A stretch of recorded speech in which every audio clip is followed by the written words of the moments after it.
Hello, hello, hello. Let me know if you can see and hear me okay. This is going to be a group energy healing where I heal 136 people in 10 different countries. And the theme for this healing and this whole month of healings is productivity, clear procrastination, and good sleep. Woo, woo.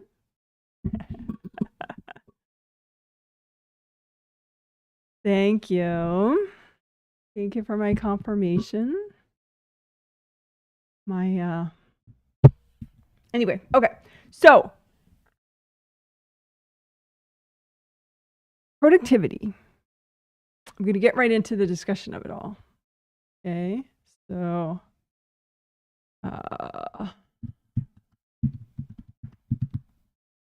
concepts for today, what we're going to do for today, all that good stuff. So high level, we will clear a lot of stress. We'll help you to get your shit in gear, basically. Part of that will be inner child healing. Yay.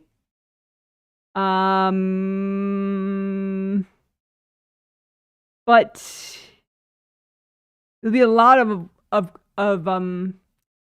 clearing stress, because what happens with productivity often is you're just too stressed out. And so that is workable.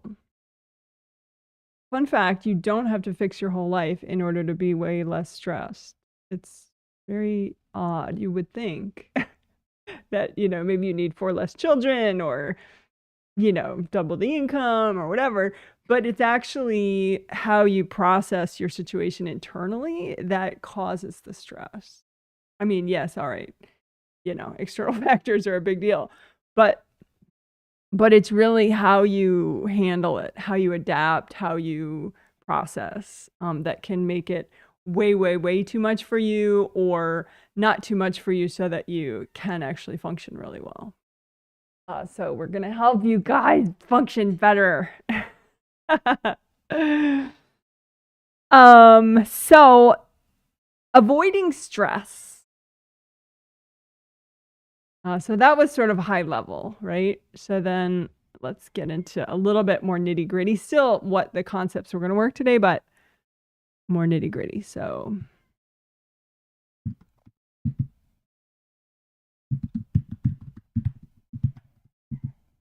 okay. So avoiding stress versus clearing stress. So it's way easier to clear stress than it is to avoid stress. You could spend, most of your life trying to avoid the stress that you have. Stress energetically is like blocked energy, basically. Could be also damage to your energy system, so that like invasive energies just have way too much of a say in how you feel, because your boundaries aren't good, your flow isn't good, so you're not present enough. So it's like all the yuckiness of the world is like all under your skin, so to speak. So dealing with that head on does not require like 20 years of therapy or, double the income or whatever. I mean, part of it has to do with like body plumbing, like your physical body's energy system and your physical body's aura, and like plumbing in that your body needs to be able to breathe, kind of. I mean, literally breathing is not what I'm talking about. Obviously, yes, that's really, really important too. But what I mean is like the energy breathing of your body. And what the heck is that? That means your body needs to be able to release as much as it needs to, and it needs to be able to receive as much as it needs to.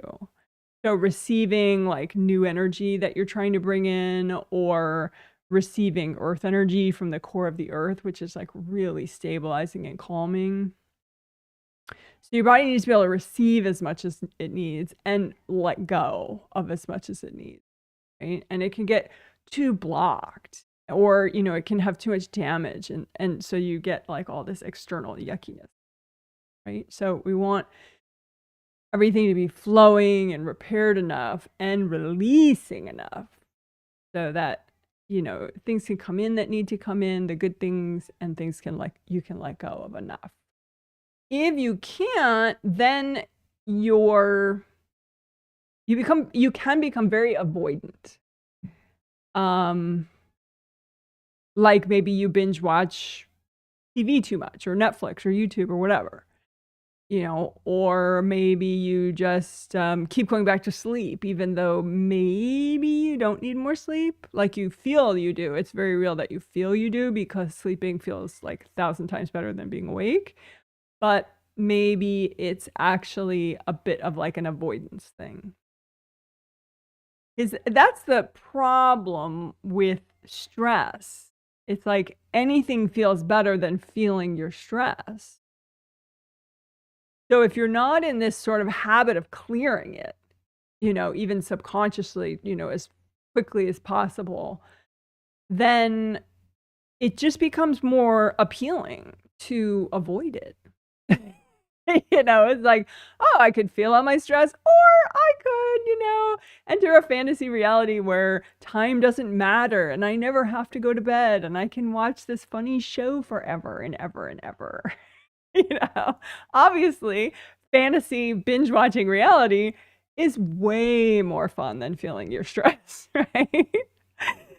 So unless we can clear enough of your stress out of your spirit, body, astral body aura, and your physical body and physical body aura, then the fantasy stuff will seem way more appealing, and that will be like your predominant urge is to binge watch, or pretend like 4 a.m. is a legitimate bedtime, or whatever little headspace you get yourself into, and sometimes that to avoid.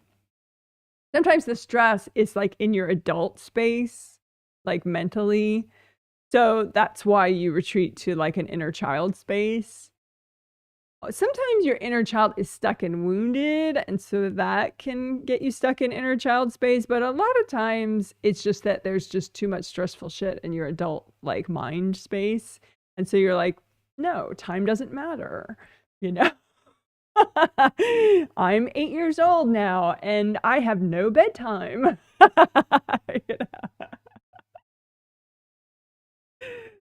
So it's like we're not wanting to blame the victim and be like, bad you're not 8 years old, get it through your stupid head. Yeah. We want to remove the stress in your adult space so that it's not such an easy option to avoid and hide in sort of a child reality where nobody has a bedtime. And bedtimes are stupid. and work deadlines are stupid. We're not going to do them. So anyway, that's the idea. We're gonna help you to clear the stress so that then you can make more sober decisions. And so we'll clear stress that's in your adult space, and we'll also clear stress that's in your kid space, your inner child space. So that's the basic sort of high level concept for today.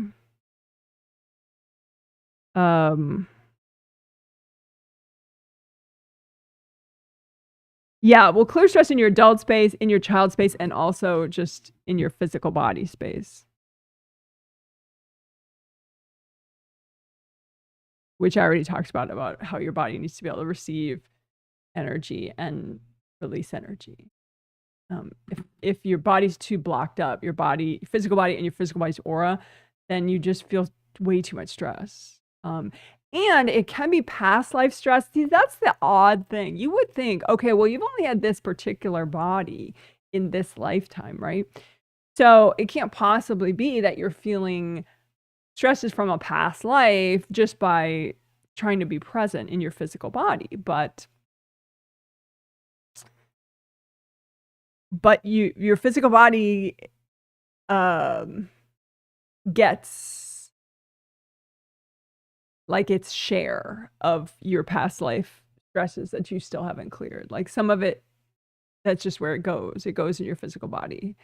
If you still have it, it gets transferred to your physical body.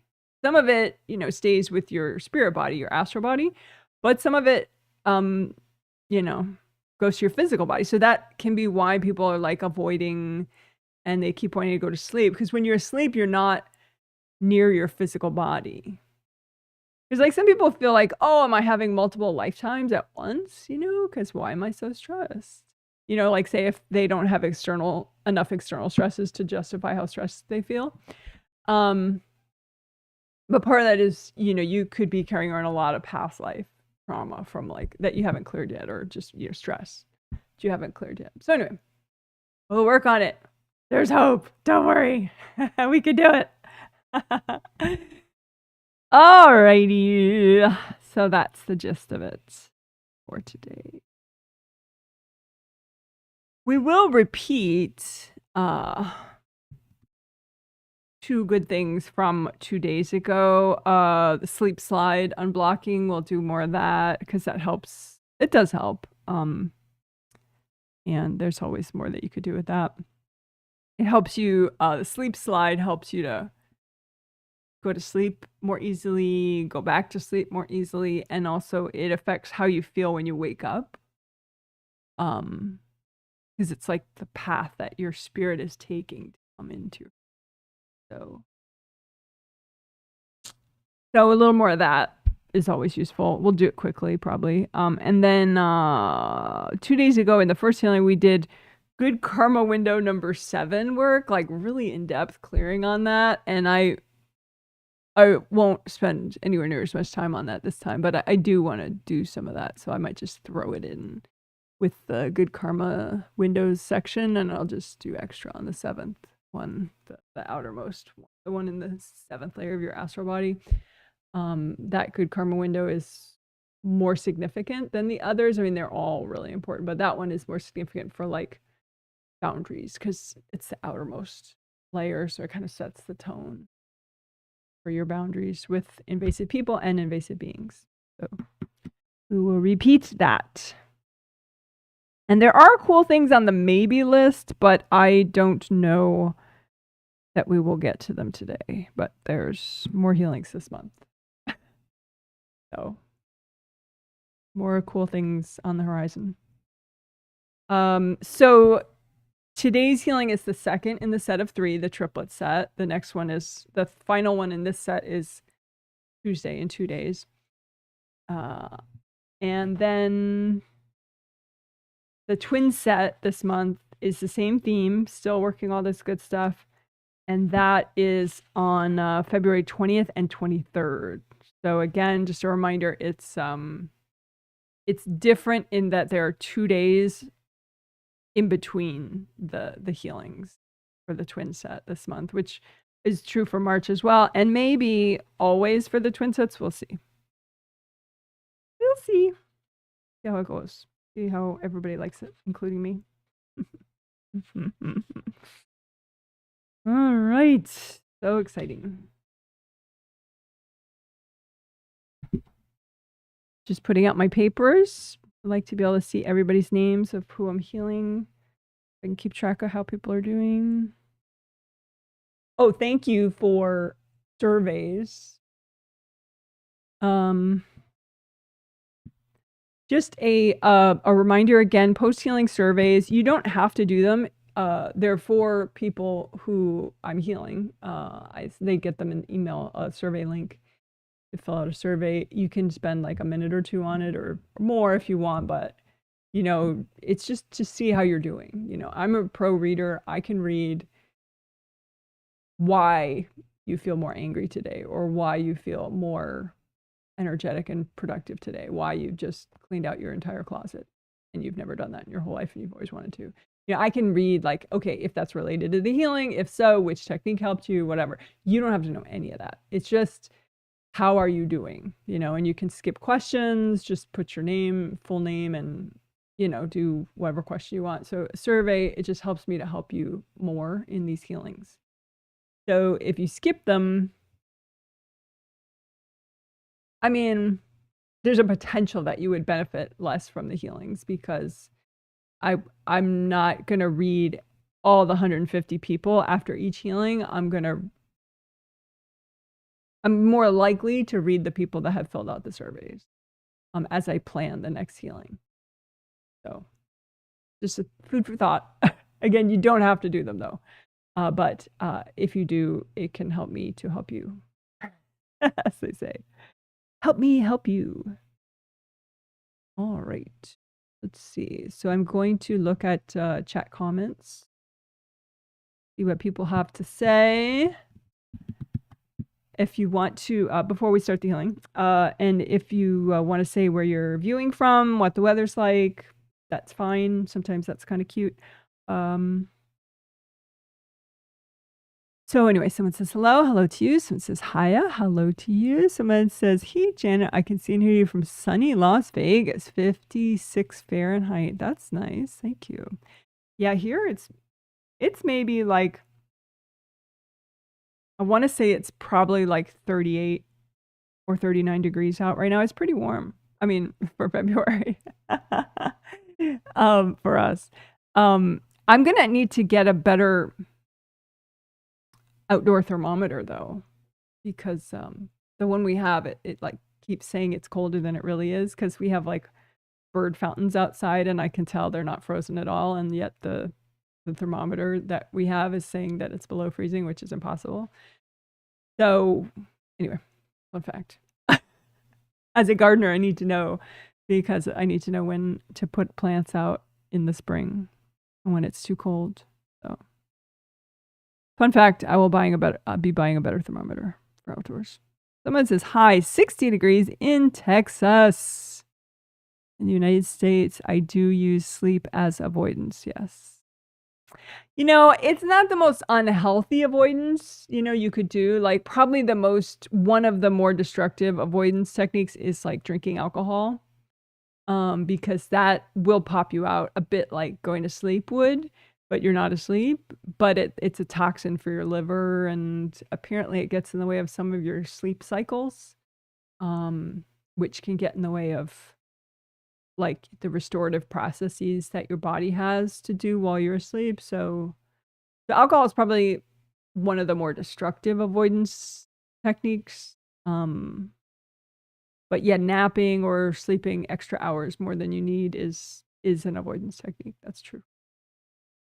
Someone says, hey, Janet, can see and hear you. I just noticed Mr. Skeleton has its own hat. Yes.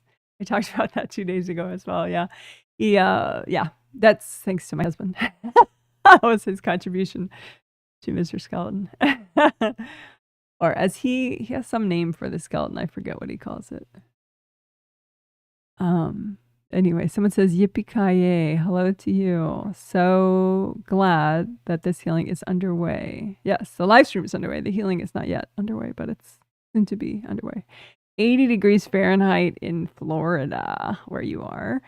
Wind at 7 miles per hour. Usually I don't say where people are if they don't say. But if you're okay with me saying where you are, definitely put it in your comment, because that's always kind of fun to know how everybody's in all these different places. Someone sends all sorts of flower emojis. That's very cute. It says, hey, Janet, can see and hear you from sunny San Francisco, 52 degrees Fahrenheit. That sounds delightful. Okay. Right. Well, we're going along swimmingly here. I'm going to do 3 minutes of quiet. And then we will start the healing.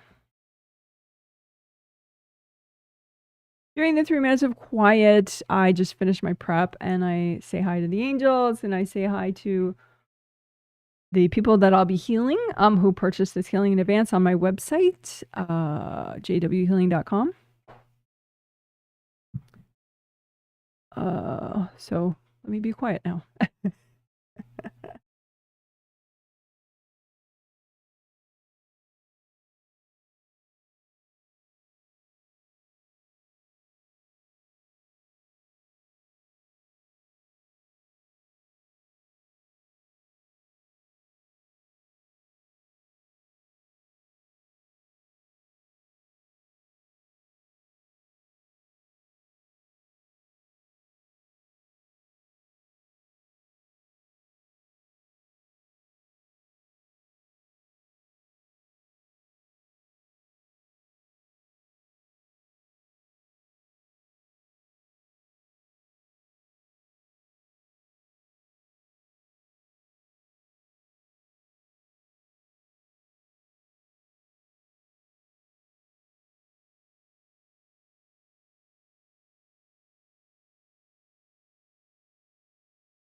Okay, so thanks for waiting. When you heal yourself, gold is a good vibration to use for healing, for releasing, letting go, repairing, all that good stuff.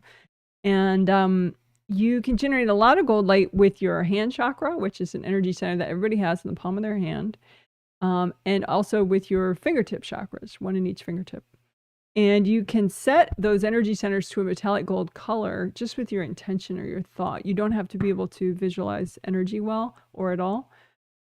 So it's like each one is a round open cylinder. So there's a round opening on one end of it and on the other end of it. And so just imagine unblocking your hands. Set your hand and your fingertip chakras to gold, to a gold color with your intention. And then the chakras most likely are already spinning. They just may not be spinning really well. And they may be partially blocked. So you use one hand to unblock the other. And kind of like you're washing, with soap and water, and the soap and water is the gold light. And you just let all the blocked energy melt away.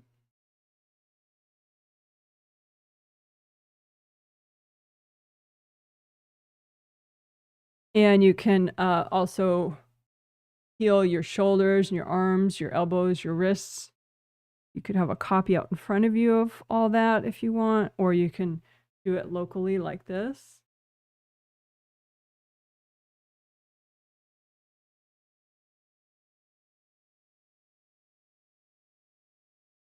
And you just repair any leaks that you have in your shoulders and your arms, your elbows. Use the gold light to just surround the area so that it starts to soak in and repair things and unblock.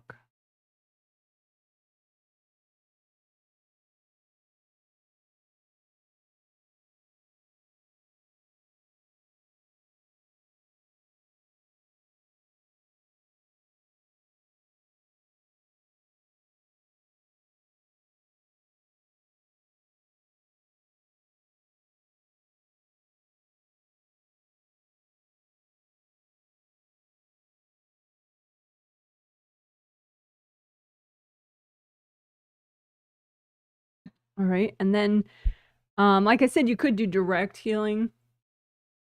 But the alternative is to use a copy out in front of you of what you're healing.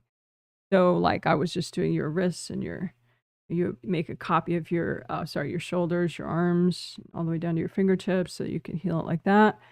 And so whatever you need to heal, you can just make of yourself, your space, you can make a copy out in front of you.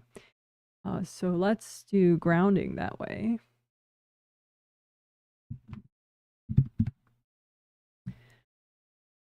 So grounding is part of the way your physical body can breathe spiritually, on an energy level, is to, release and let go and also receive energy from the core of the earth. So to let go and receive, right? And so you have two groundings, one for your physical body energy system and one for your spirit body energy system or your astral body. So they should be nice and wide as all your auras. So make those groundings both the same color, either red or orange or yellow, whichever you feel like helps you release the most right now. And bring the groundings up as high as your third chakra. Your third chakra is right below your sternum bone. So that bone that goes straight down right there, where that ends, right below that is your third chakra. So bring your grounding up all the way as high as your third chakra so that especially those lower chakras can just release and dump out into your grounding. And then you make a copy out in front of you of both your groundings. And just comb through them with gold light from your hands. You want to wash everybody else out of your groundings. Even people that mean well, their energy is not helpful in your space. So wash everybody out with gold light, which doesn't hurt them at all. Wash everybody out of your grounding. You want it to be like a very fast downward flowing, like a waterfall, just whoosh. Lots of flow. So if there are any rocks in that waterfall, those would be energy blocks. You just melt those away, surround them in so much gold light, they melt away.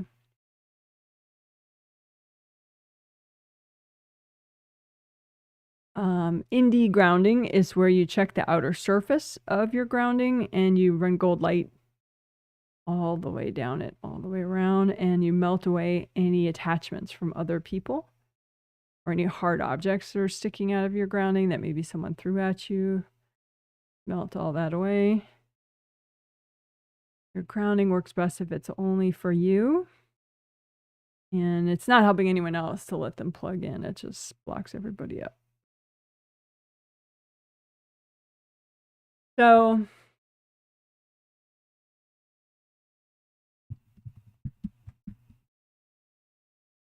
So collapsing gold nets is a way to get energy that's not you out.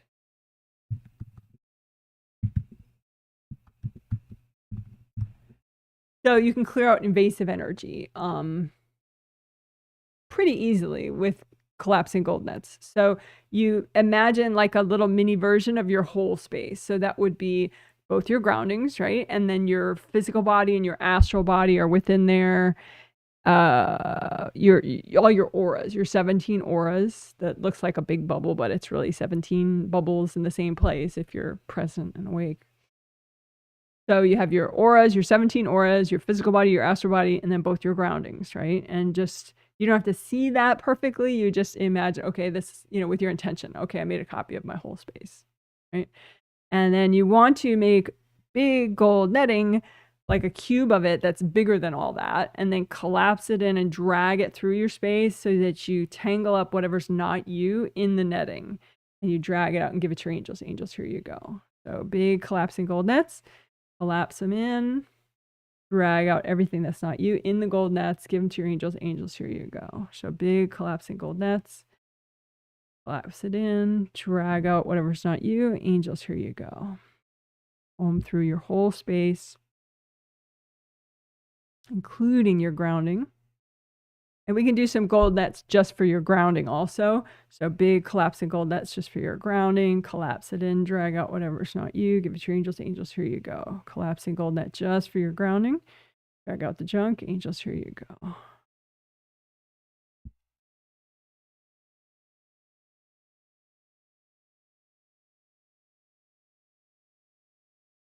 All right, good job.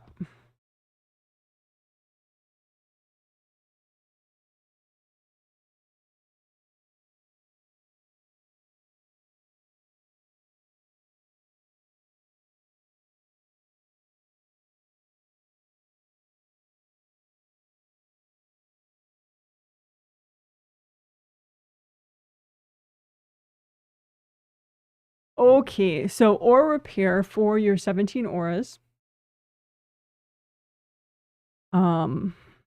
Just imagine them all out in front of you, a copy of them, and just comb through them with gold light and check for rips. The most common places for rips would be like right in the top of your auras, or around your head somewhere, maybe in front of your stomach or behind your lower back. Those are common places for hairs in your aura. So you just want to check it out. Hey, do I need aura repair right now? But of course, when in doubt, assume you do and go for it. So how we're going to do it, the easiest way is to repair all the rips all at the same time. So you just make an image of a rip and you say, okay, well, this represents all the rips in my auras right now, and I'm going to repair this rip, and as I repair this, I'm repairing all those rips at the same time, right? So just make your composite copy rip, have it represent all the rips in your auras, and then you clean it out so that the repair works better. So how do you clean it out? You could use collapsing gold nets, which we have just been using, or you can use sticky gold wax. So sticky gold wax is it's gold light from your hands, but it hardens and sticks to whatever's not you. So fill up this rip with sticky gold wax so it sticks to like hard objects that might be stuck in there, or invasive beings or invasive people. And then just lift it out. It just has a lump, right? The gold wax stuck to all that's not you. So just lift that out like a lump. Angels, here you go. Sticky gold X, do it again. Lift out all the junk that's not you. Angels, here you go. Make sure you get it so it gets all the hard objects that got stuck in there. Lift all that out. Angels, here you go. So now you can use gold light and get it really deep in there. And now it's much more likely to make very good contact with the ripped parts and start the repair going. Keep that gold light going.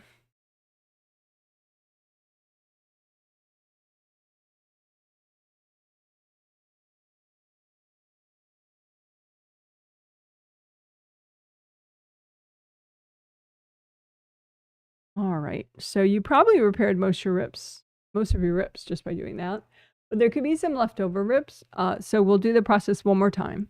So you make a new image of a rip and have it represent any leftover rips that you still have, and then do the same process. So sticky gold wax, get rid of all the junk. Angels, here you go, and use gold light to repair. You can say too, which we didn't do the first time, is say, angels, if there's any invasive beings in the way of this repair, can you recycle them?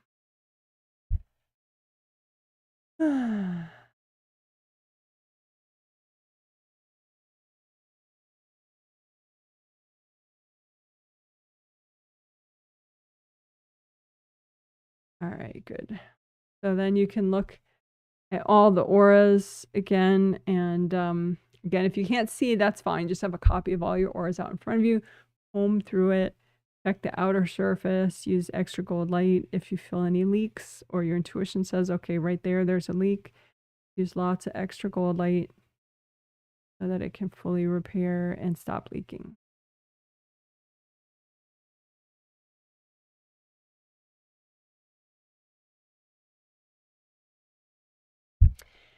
Now, 15 of those 17 auras are Wei Qi auras, WEI space CHI, and they can generate energy, lots of gold light if they're working properly. So let's heal those extra, the Wei Qi auras, those 15 Wei Qi auras. They should be repaired now, so they shouldn't have wax, rips in them anymore.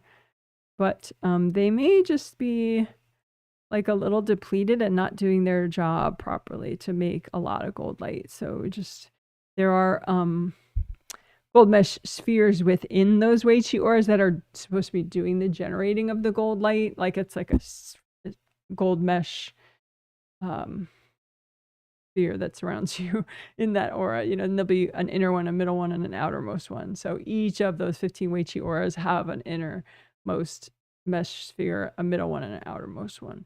So you just repair them. They could be ripped.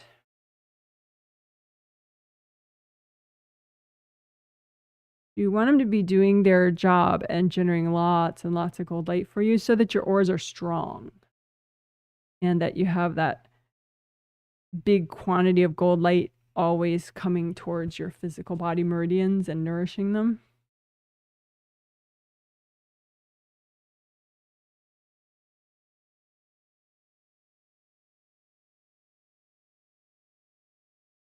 So what are we doing? We're combing through the Wei Qi auras, the 15 Wei Qi auras of your spirit, and we're using extra gold light to help them feel repaired and nourished enough so they can do their job of generating gold light continuously all the time.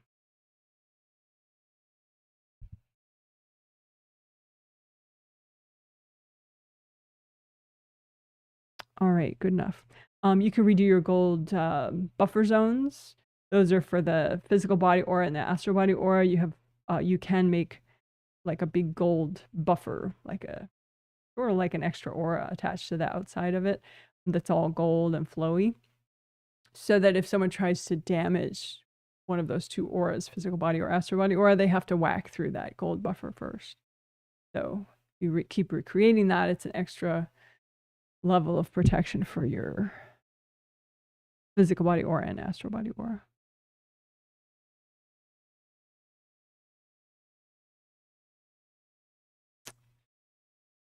All right, good job, good job.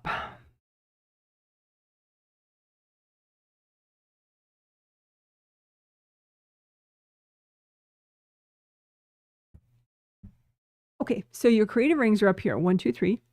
And they also can generate lots of gold light and send it downward to nourish your major chakras along your spine. So you can make a copy out in front of you of those 3 gold rings, 1, 2, 3, and you can make the copy bigger or smaller than, the reality of them. Sometimes making it bigger or smaller might just make it easier for you or more engaging for you to feel them and repair them and unblock them. So just use lots of gold light and wash everybody else's energy out of these rings. Unblock them. People could be cording the rings. So just melt away their cords. You could have invasive beings trying to cord these rings or surrounding them or attached to them somehow. So you can just say, angels, if there are any invasive beings messing with my creative rings in any way, can you please recycle them?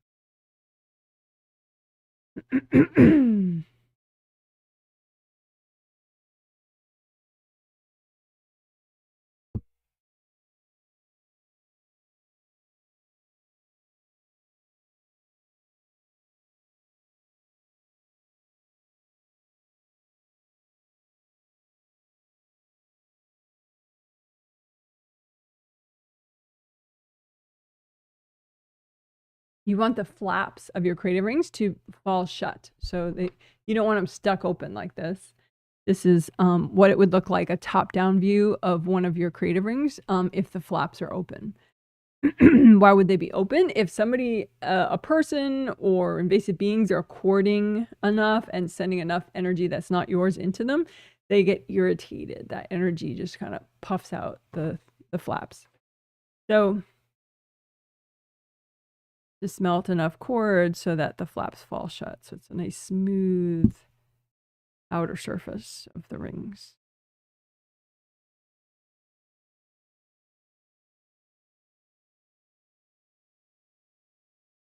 If you have trouble sleeping or getting back to sleep, creative rings could be part of what's going on. Creative rings, when the flaps are open, it's like sort of a negative alertness. It's not just like regular alertness. It's like a overactive kind of alertness that can get in the way of sleep. So you can always like double check your creative rings, and you can bring up purple earth energy for your creative rings, just for your creative rings. Purple earth energy would be like too much for your lower chakras, too fast moving. Red, orange, or yellow is nice for lower chakras, but if you wanted to, imagine your creative rings and bring up purple earth energy just for that, just for your creative rings, and just use gold light and melt everyone out of them, and just say, angels, if there are any invasive beings messing with my creative rings, can you recycle them? Just so you feel like, okay, my creative rings are calmer now. They're generating gold light, but they're not like overactive.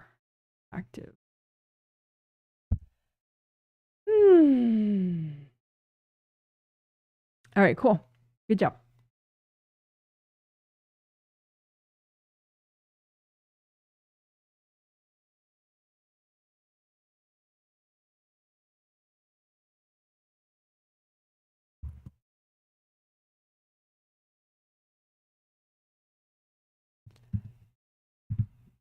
So chakra repair. We're going to repair and unblock all your chakras at once using composite copy technique.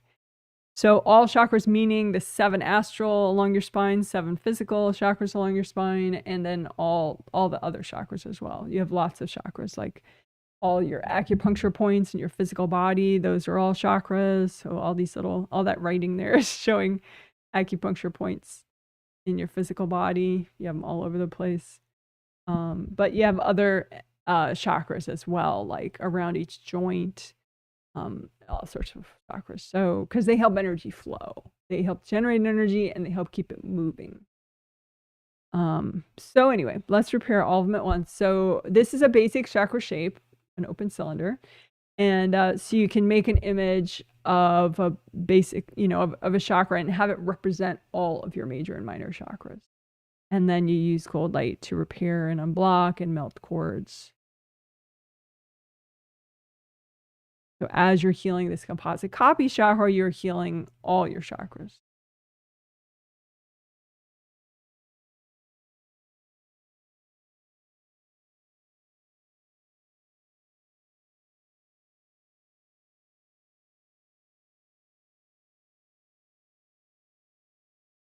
And the outer openings, the round openings, have flaps, just like those creative rings do. And you don't want the flaps to stick out like that. That's when they stick out. They look, you can notice them. So you want to melt enough cords so that the flaps relax and fall shut, so that your energy can go through the chakra. But it's harder for people to cord the chakra if those flaps are shut.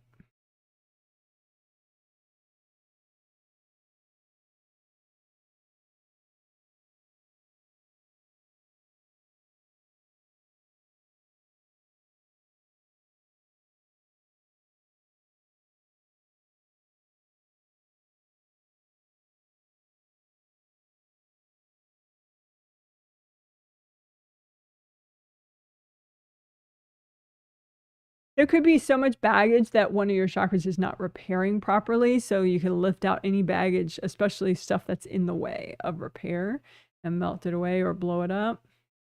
Lift out the baggage in the way of repair, melt it away or blow it up. And then do the repair again. Gold light.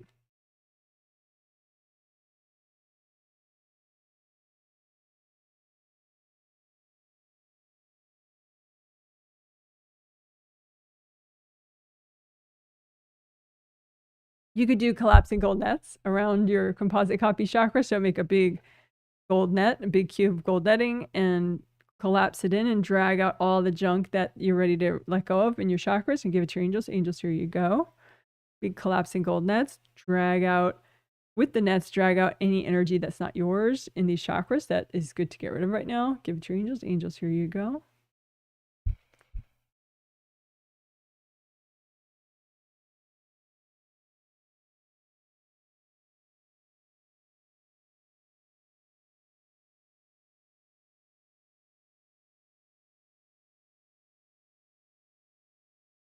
You could be matching somebody else.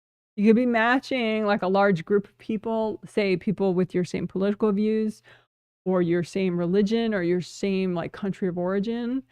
Or you could be matching like a spouse or your kids.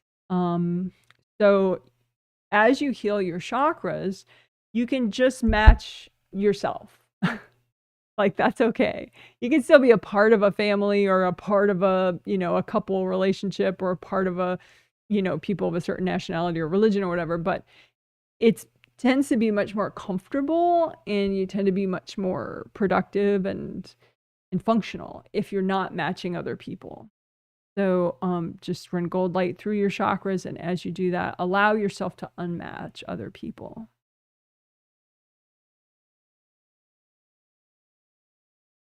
And that can especially get in the way if you're in like a heterosexual relationship where, like you're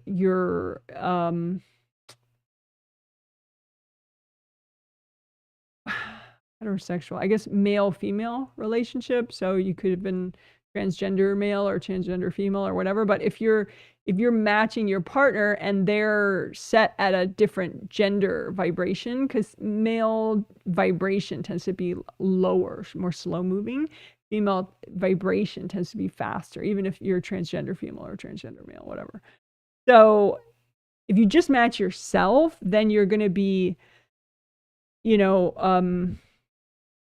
going to be at just a more functional, healthy, comfortable vibration. So you don't have to be like your partner, whoever they are. You don't have to be like your parents. Just try to just unmatch. Just let the gold light just untangle the complexities and the reasons why you think you have to be like somebody else, and just be like yourself.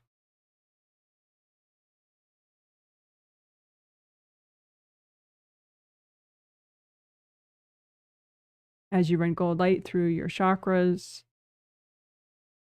okay to just be you. Just be yourself.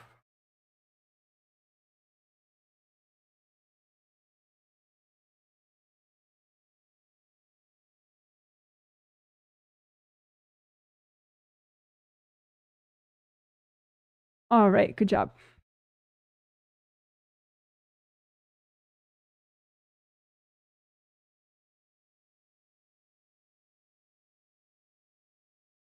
Also, as we, maybe you got rid of your copy already, you can make your copy again of, that represents all your chakras, one composite copy that represents all your chakras. You can lift out any baggage in the way of the themes that we're working. So in the way of good sleep and in the way of productivity. So any productivity or sleep baggage that's healthy and gentle to get rid of, just lift that out right now. And then you could blow it up or you could melt it with gold light. So lift out your productivity baggage and or your sleep baggage and melt it away with gold light or blow it up. Lift out the sleep baggage and or productivity baggage that you want to get rid of. Melt it away with gold light or blow it up.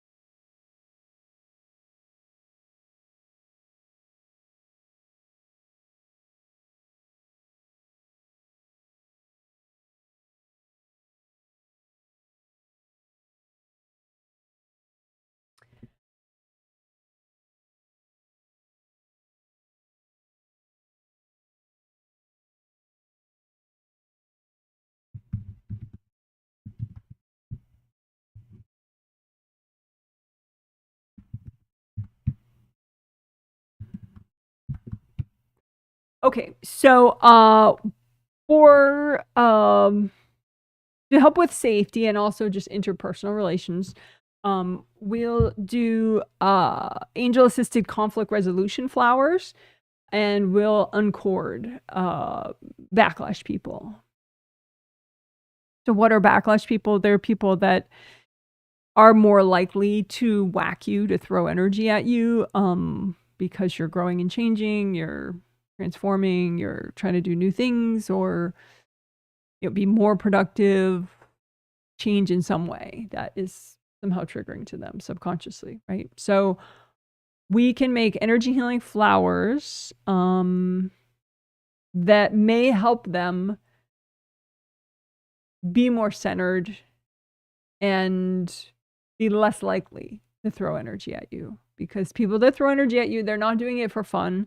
They're doing it because they're already kind of messed up, and this is like their brain's solution.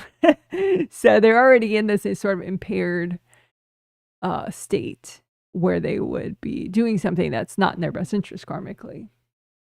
So, we want to try to help them out in a non-manipulative way, so that it also helps you potentially. So we're going to make flowers and we're going to give them to our angels, not directly to those people. So you imagine all your potential backlash people, anyone that could be throwing energy at you regularly or may do it or is more likely to do it, and just imagine them at a distance from you. All those people, they could be coworkers, former friends, relatives, whoever, right? And then you're going to make a bunch of energy healing flowers out of universal healing energy. You don't have to move your hands, although I think that's fun. So she's like, wow, look at all the flowers I just made. Whoa. But anyway, just make a lot of energy healing flowers. Or if you don't like flowers, make balls of light or whatever. But make them gold or rainbow colors out of universal healing energy, and make a whole bunch of them. And you want to help them. They should be helpful for people, right? So, and you can put messages in them that are also helpful. The fact that they're universal healing energy is helpful, but the messages could be helpful too. Like, hey, I hope you can, hope you have a good day. Hey, you have angels that can help guide and protect you today and every day. Maybe some empathy, like, hey, I'm sorry, I know life can be really challenging sometimes.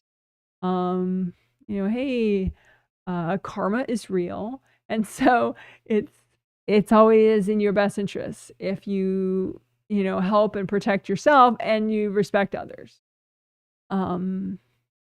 So that's probably enough. And then you could say, angels, can you edit these flowers as needed? And can you only give them to the backlash people if it would help the situation?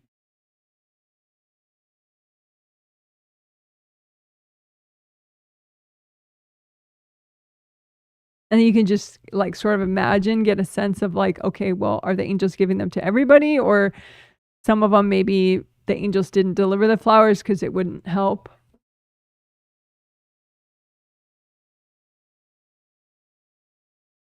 And then that's that. You just kind of let go of that situation, but you did your part. And just to double check extra, you want to make sure that you are not courting your backlash people. They could be courting you because they're triggered and that makes them invasive, but you could be courting them too because maybe the fact that they're invasive makes you triggered and now you're invasive. So just imagine yourself and imagine all those backlash people and just double check. You don't want any cords in between you and them. The less cords, the better, because then they won't get blasts of energy when you're changing. And so then it's less likely to trigger them. So don't send any gold light to them directly. Just imagine yourself and imagine them and look for the lines of light, the cords, and just use gold light in and around your space and melt away all those cords going to those people. To or from those people, doesn't matter. Just melt away all the cords. And melt the baggage within your space that the cords might be anchored into. All right, good enough. So that was doing angel-assisted conflict resolution flowers and also uncording your backlash people.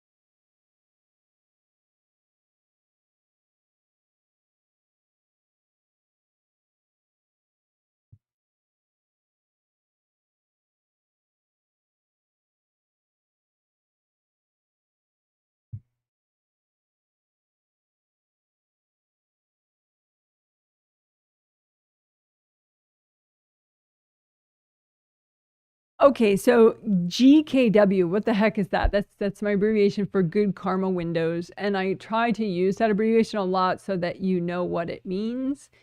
So that then in times when I don't have the space to write it out and you see GKW, you're more likely to remember, oh yeah, that's those Good Karma Windows in the back. So they're a part of your astral body energy system. So you as a spirit,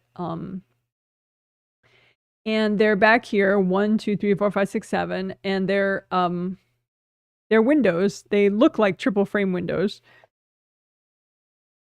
and they're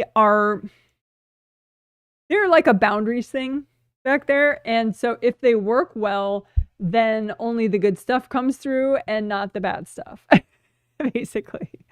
So they're like directly behind your neck and your base of skull, and it's like a triple frame. So concentric square, 3 concentric squares. So triple frame basically looks like that.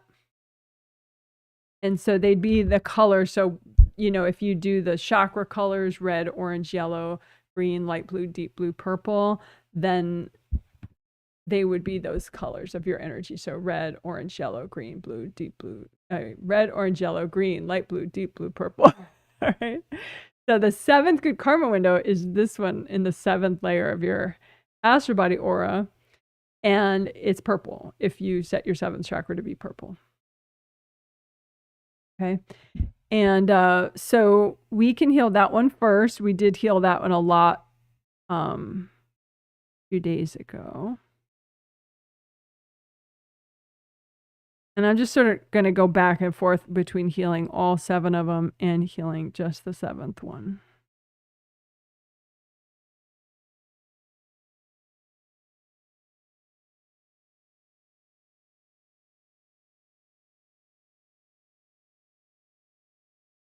When the bad stuff comes through, that's just anything that's not you. So it can be a person's energy. It can be invasive beings. So you can just kind of imagine that stuff however you want, but you could imagine it like some clouds or some ropes and just freeze all that that's not you and drag it out. Give it your angels. Angels, here you go.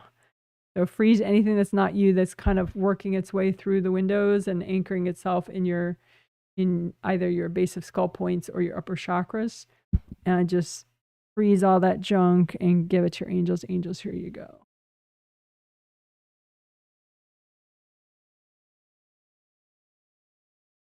So again, freeze all that junk that's not you that may be anchored into your chakras coming through there, and just freeze it all and give it to your angels. Angels, here you go. And you want to clear as much as is healthy and gentle to do right now. That's just in general.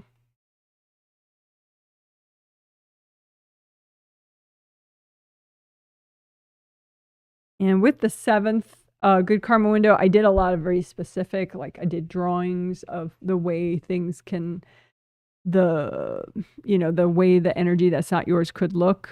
Like you could have hard objects stuck there. You could have just a person's energy there. You could have a brand that looks like a sort of a symbol that's burned into the window part. So either way, you just, melt all of it with gold light. And if you feel like something's not melting, then just like remove it and give it to your angels. Angels, here you go. Angels, here you go.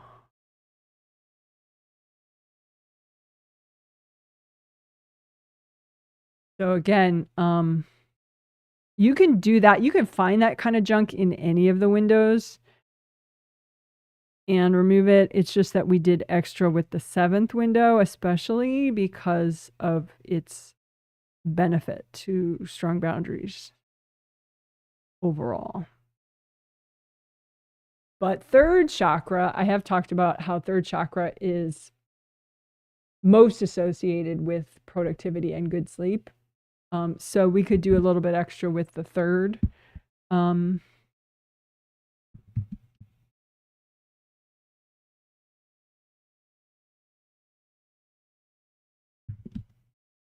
Good karma window. So that'd be, red, orange, yellow. This one right here, the 3rd in your 3rd astral body aura layer. So it's a triple frame window that's yellow. If you set your 3rd chakra to yellow, and just get everybody out of it. Melt cords, wash everybody out. If you have any sort of branded symbols in there from somebody, just melt them away with gold light.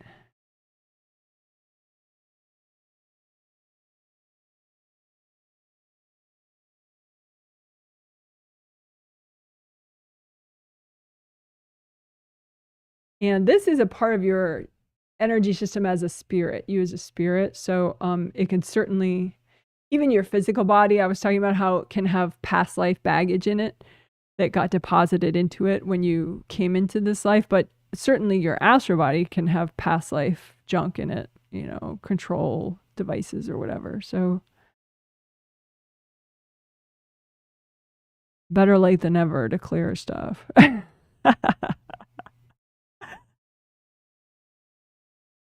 So what are we doing? We're using gold light for your 3rd good karma window right now, because 3rd chakra and 3rd layer relates most to productivity and good sleep, which is our theme.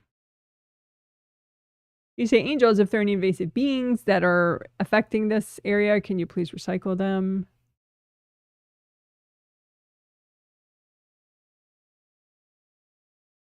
And if you have people in your past that have wanted to affect your taking action, or you're not taking action, like don't do that, or you should do that instead of this, or you should do that faster, or you're not doing it good enough, you may have gotten some of their judgment back here in this 3rd good karma window. So you can be especially aware of that and just lift out all that junk from other people affecting your productivity, affecting your choices about what actions to take or not take. Melt all that away. So lift out that junk affecting your productivity and your taking action. Melt it away.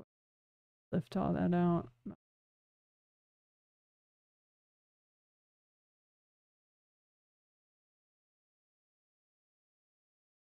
And then you can just comb through all of them. Those all the good karma windows, 1 through 7.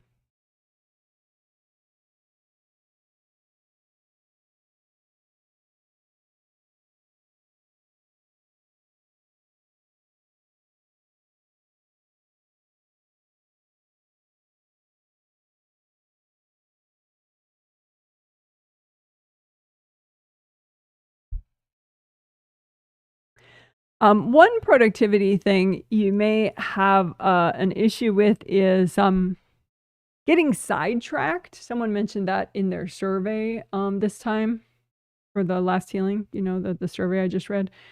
That they have motivation, but they tend to get distracted and do all sorts of different things that aren't as important as what they could be doing. So if you look at these good karma windows that you have, you know, in the back of your astral body head, basically, and neck, you can notice if there's any energy in any of them that causes you to get sidetracked as far as your productivity, and just lift all that distracting energy out and melt it away or blow it up. Lift out any energy in these good karma windows that could be causing you to get sidetracked and not do what's most important and meaningful to you.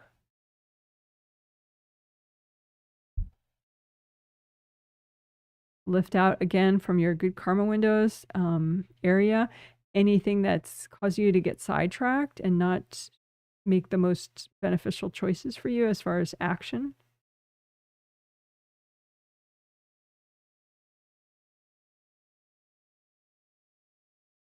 All right, good job.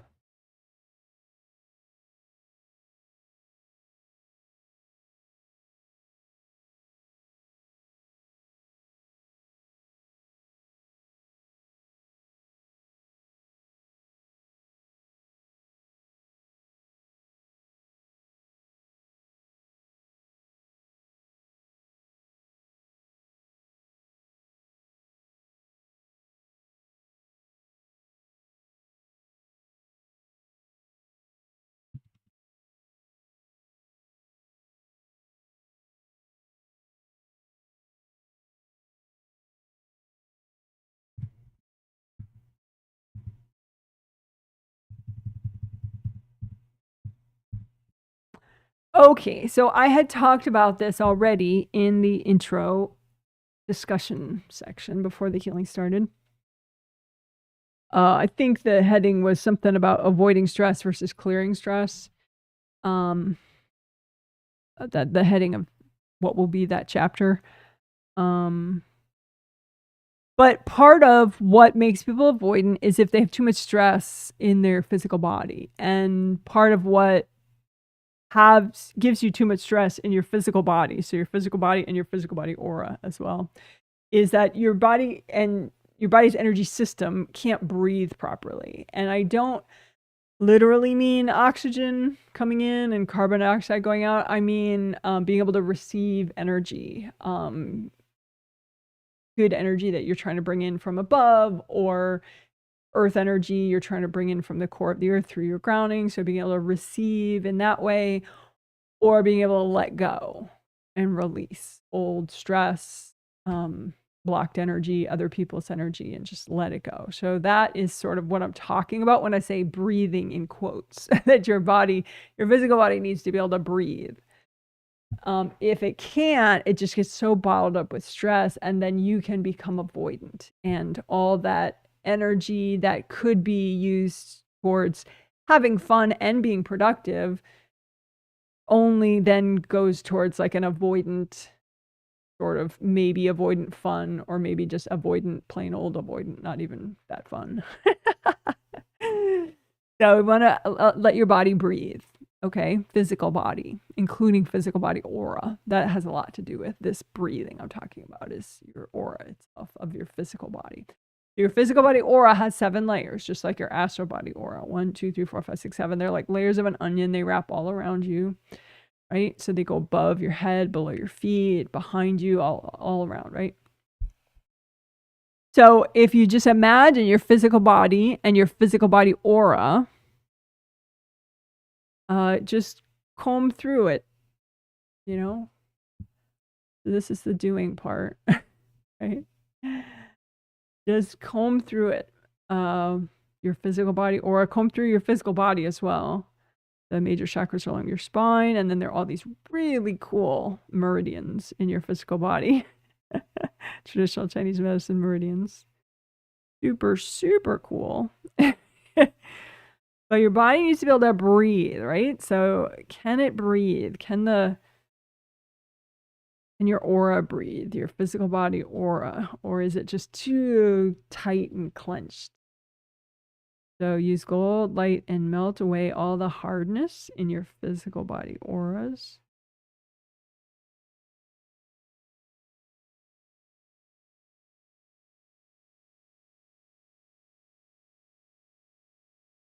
Could be hardness around your head in your auras, your physical body aura around your head, above your head.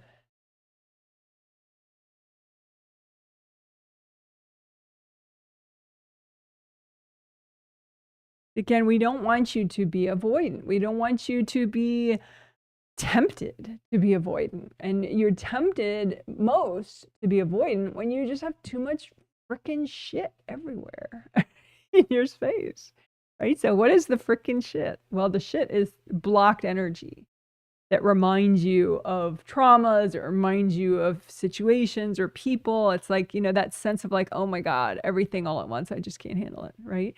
So that's the blocked energy. So melt all that away. You don't want to give yourself reasons to be avoidant, right? Just melt it all away so it's not so hugely tempting to go, none of this is here, you know?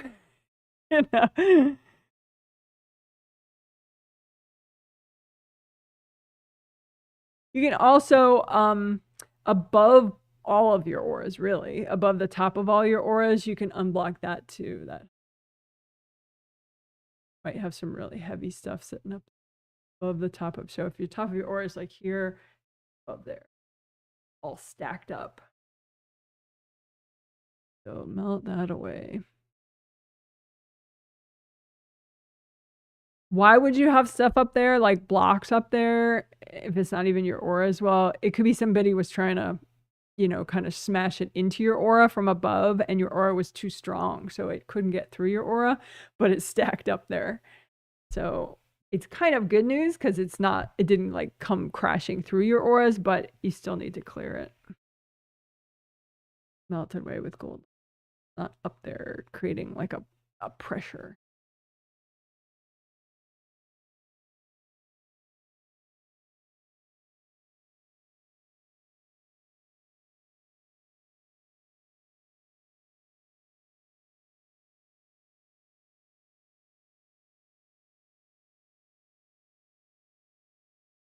Mm.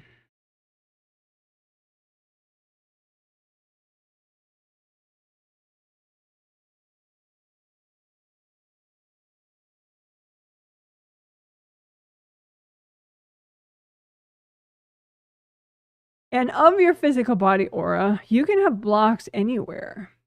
Like we worked, I think, the 4th layer extra 2 days ago, and unblocking the very top and the very bottom of your 4th layer, which relates to your 4th chakra, is for motivation. So you could unblock especially the very top and the very bottom of your 4th layer. Help free up some motivation flow. But 1st layer too can be especially blocked, 1st and 2nd layer.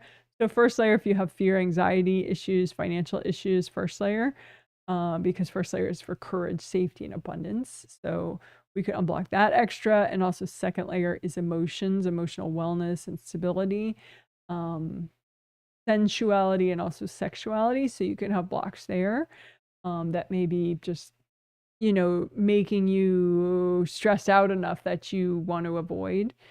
So let's unblock there. Just melt it away, so that way you don't have to avoid things, right? So 1st and 2nd layer right above your head, and 1st and 2nd layer right below your feet, especially.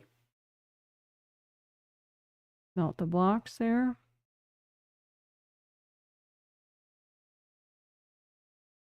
First and second layer, like right in your lower back there and right in front of your belly.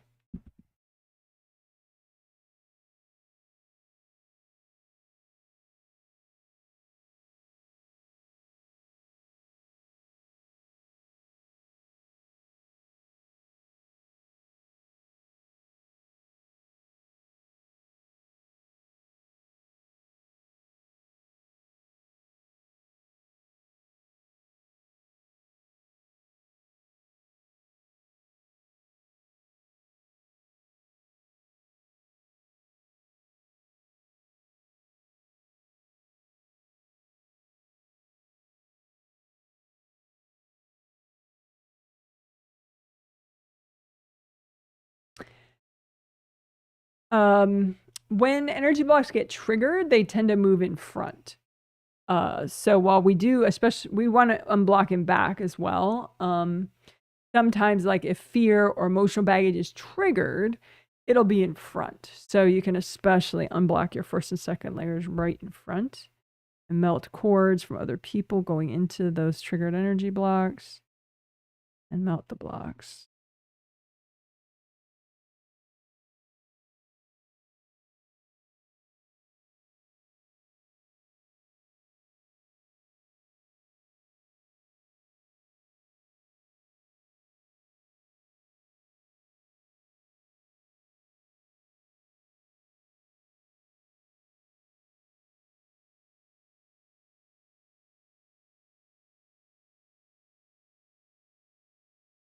All right, good job. Good job, good job.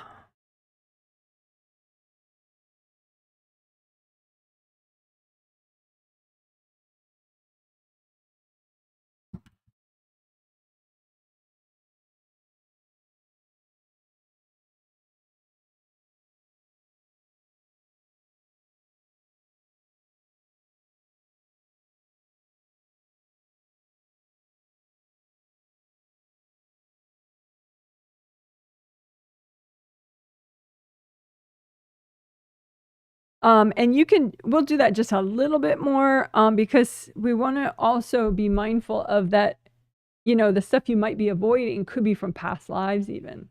So just comb through again your physical body and your physical body auras. Your physical body aura, you just have one. And wash out any past life baggage. Just melt it away, clear it. That could be hanging around your physical body, just, making you want to avoid things. So maybe that baggage is in the back because it's not triggered.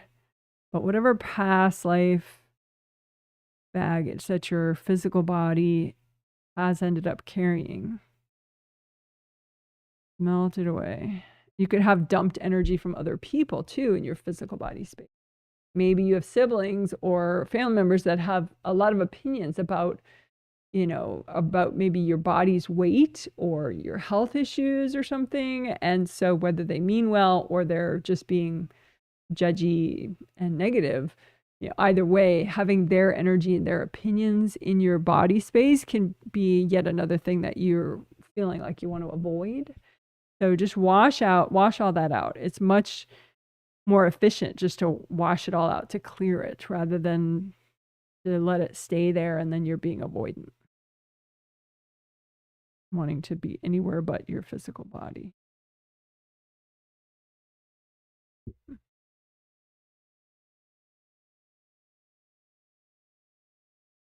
So wash out family members' opinions out of your physical body. Maybe you have a former partner who had a lot of opinions about your physical body. There could be somebody who just, complimented your physical body. They felt very positively about your physical body, but, it's not helpful for you to keep their energy in your physical body space. So just wash all that out.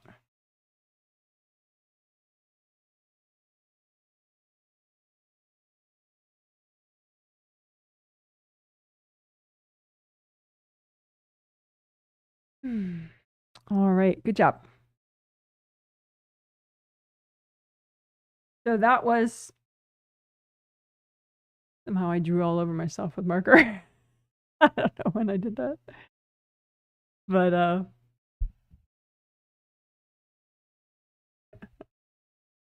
anyway, so that was helping your physical body and your physical body aura to breathe. In other words, to release as much as it needs to and to receive as much earth energy and new energy of yours that it needs to.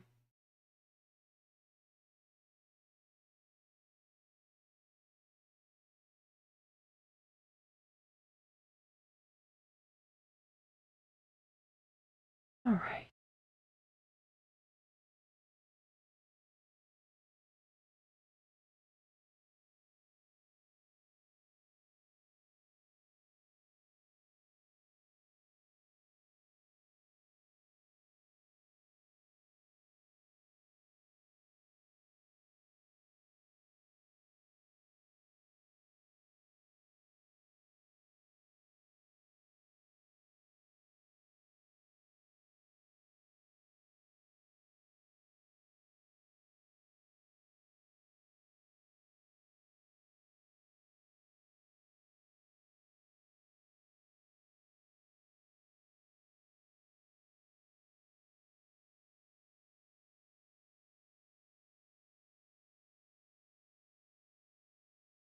Okay. So,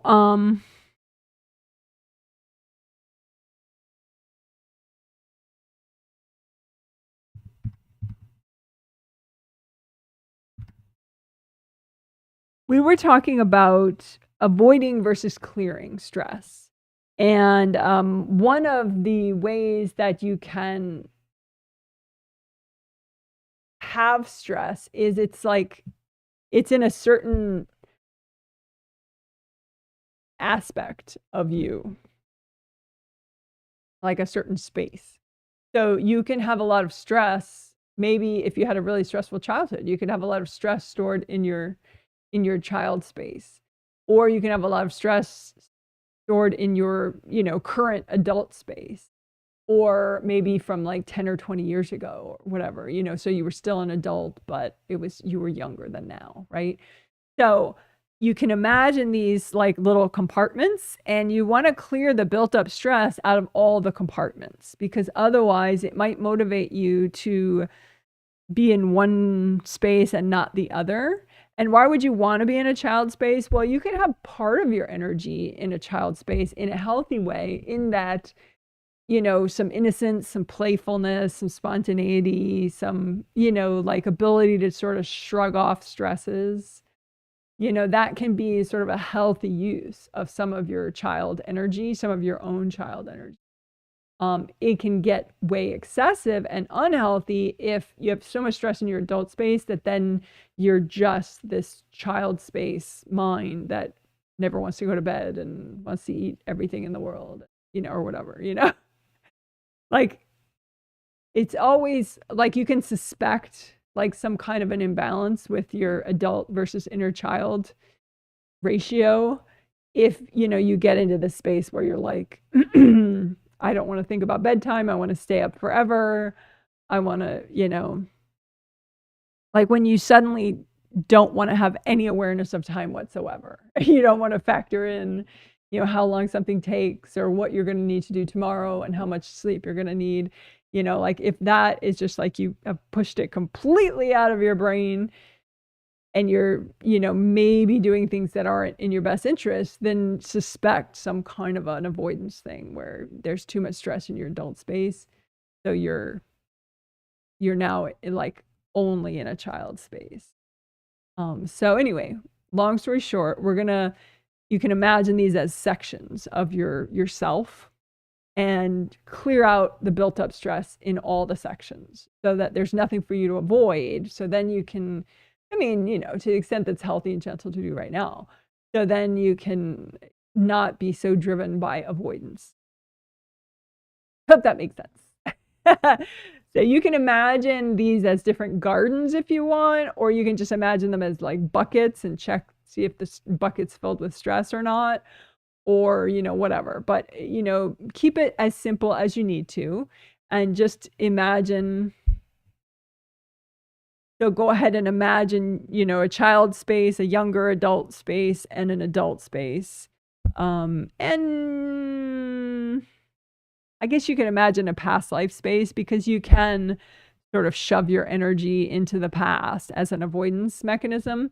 Or you could be feeling stresses from the past. So you can imagine like just a generic past life space of yours, right? And you want to imagine like the stress that's healthy and gentle to clear in each of those areas. So there could be a pile in each of those areas of what's healthy and gentle to clear, from your past life space, your child space, your younger adult space, and your adult space. So let me add that one, the past life space.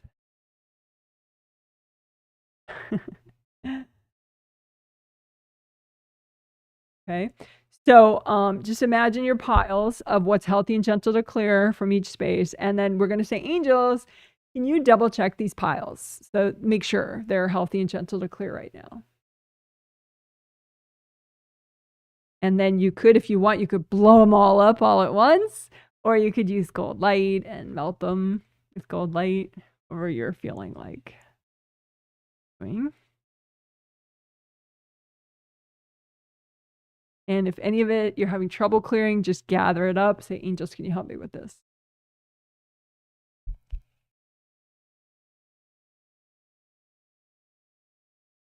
Marker fingers are funny.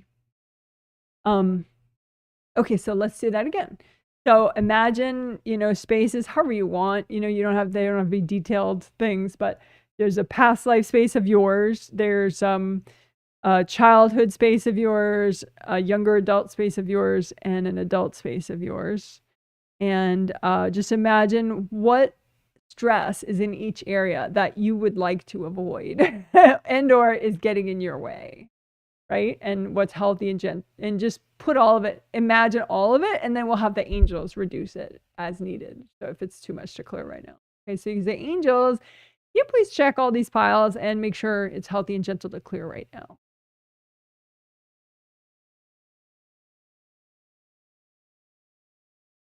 And then go ahead and either blow them all up, all the piles, or just use gold light and melt them away.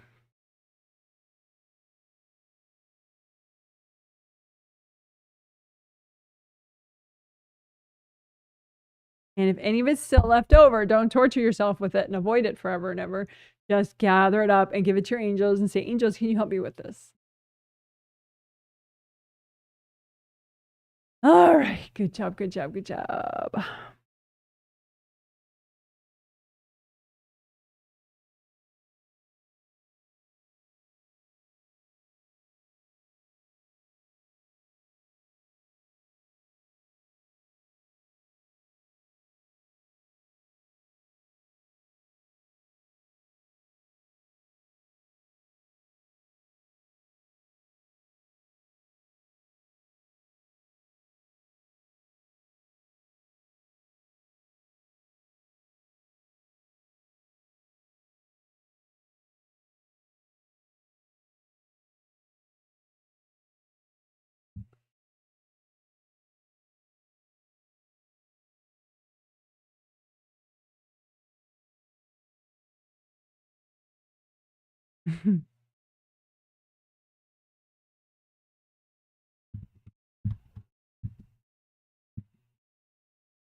Okay. So making to-do lists. People could love to make to-do lists. People could hate to make to-do lists. People could feel like they need to make them, but they don't want to make them. But I'm going to discuss it a little bit as a concept, and then we'll work energy around it. Okay, so making to-do lists, maybe the simple way you might be thinking of that is, okay, well, this is what I need to do today. And so I'm going to write a list and that'll help me stay on track. And that might work. But you can also do to-do lists in many ways. For example, you could make a to-do list that's more like, this is all the actions that are like rattling around in my mind that I feel like I should be doing either today or this year or whatever. It doesn't have to be a to-do list just for today. The benefit of that is that it could help you to begin to process stuff that maybe is kind of blocking you mentally. The thing is, well, for example, I'll do a for example, like in the iPhone, there's like a notepad function, right? And so you can just write stuff down, right? And so I have a to-do list there, but it's more of that kind of general to-do list. It's not necessarily today to-do list. Not that I never make the today ones. It's just that I might do that like an email draft or something or whatever. But with this sort of a general to-do list, it's stuff that I don't feel like I have to do today. So I don't feel as conflicted about just writing it down. And if there is a project that I feel especially conflicted about even just writing on this list, then what I do and what you could do is you could say, okay, well, the task that you write on the list is clear baggage about, and then you write the project, right? Because it's like maybe this project, it's like you just aren't even sure if you should be doing it. Maybe it's too expensive, or maybe, you shouldn't even do it this year, or maybe, it just feels like so hard or confusing or whatever. So you just write, okay, on the to-do list, it's clear baggage about, purchasing this item, or clear baggage around, this entire room that I want to reorganize. It's like if it still feels too much, too stressful to like write it as a to-do list item, write on your to-do list clear baggage about that item. And that way you acknowledge, okay, well, I'm at a step even before feeling okay about that task. I don't even feel okay putting that task on my list, but I'm going to, and just write clear baggage around, blah, blah, blah. And that way, as you read your to-do list, you can like clear a couple energy blocks about it, like imagine, okay, well, here's the baggage that I have at the moment that I want to clear around, that project that there's no way I'm doing today, And so then you clear some energy blocks around that project. So at least you are making progress. You're not making really obvious progress where it's actually done, or you've started the project, or you know what I mean? But it's still something. It's better than it just like roaming around the back of your mind and you just feeling like you can't think of anything because there's just too much swimming around, So that's the idea. So whether or not you choose to make to-do lists, we can work the energy of that like mental task list in your mind. If it's not, written out somewhere, you probably still have a space in your mind for a to-do list, either consciously or subconsciously or both, probably both. So we can clear out, because it could be too that you have old to-do list items that you don't even feel like you should do anymore that are still on your mental to-do list. So we'll clear out your psychic to-do list and clear out baggage in the way of it. So we'll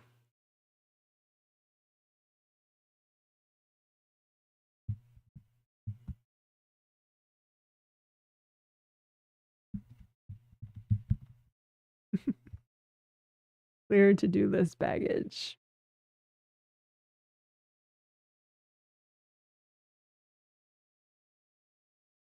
Okay, cool.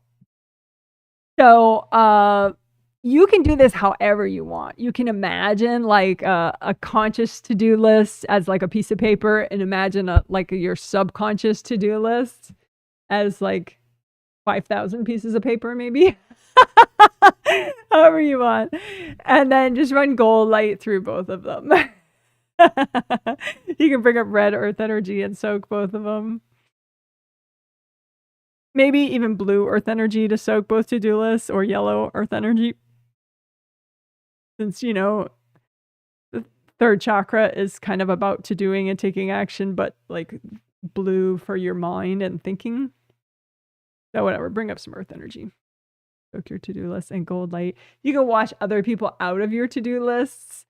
Sometimes in like relationships, there's like a way in which somebody, like one person really becomes like a taskmaster for the other person, who's like, you really should do this. You haven't done it yet. You should get to it. Why don't you ever do it?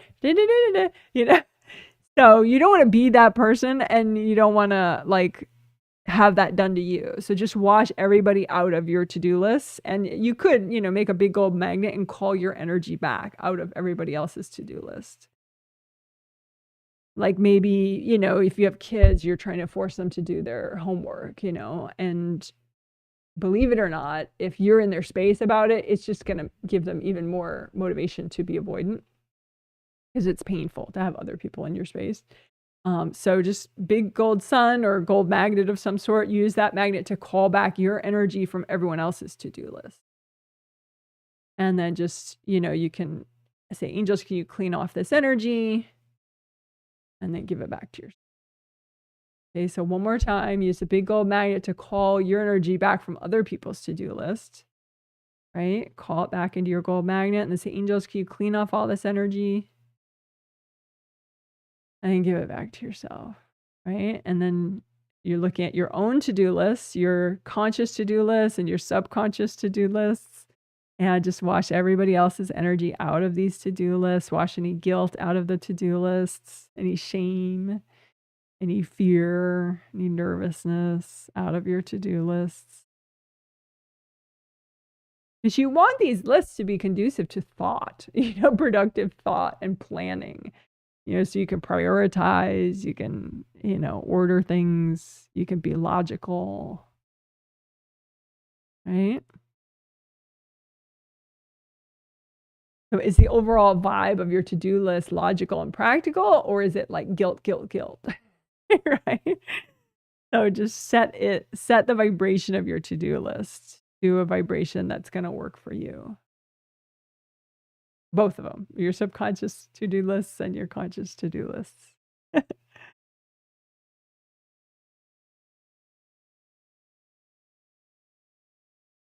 You could say, angels, can you please heal the energy of my to-do lists?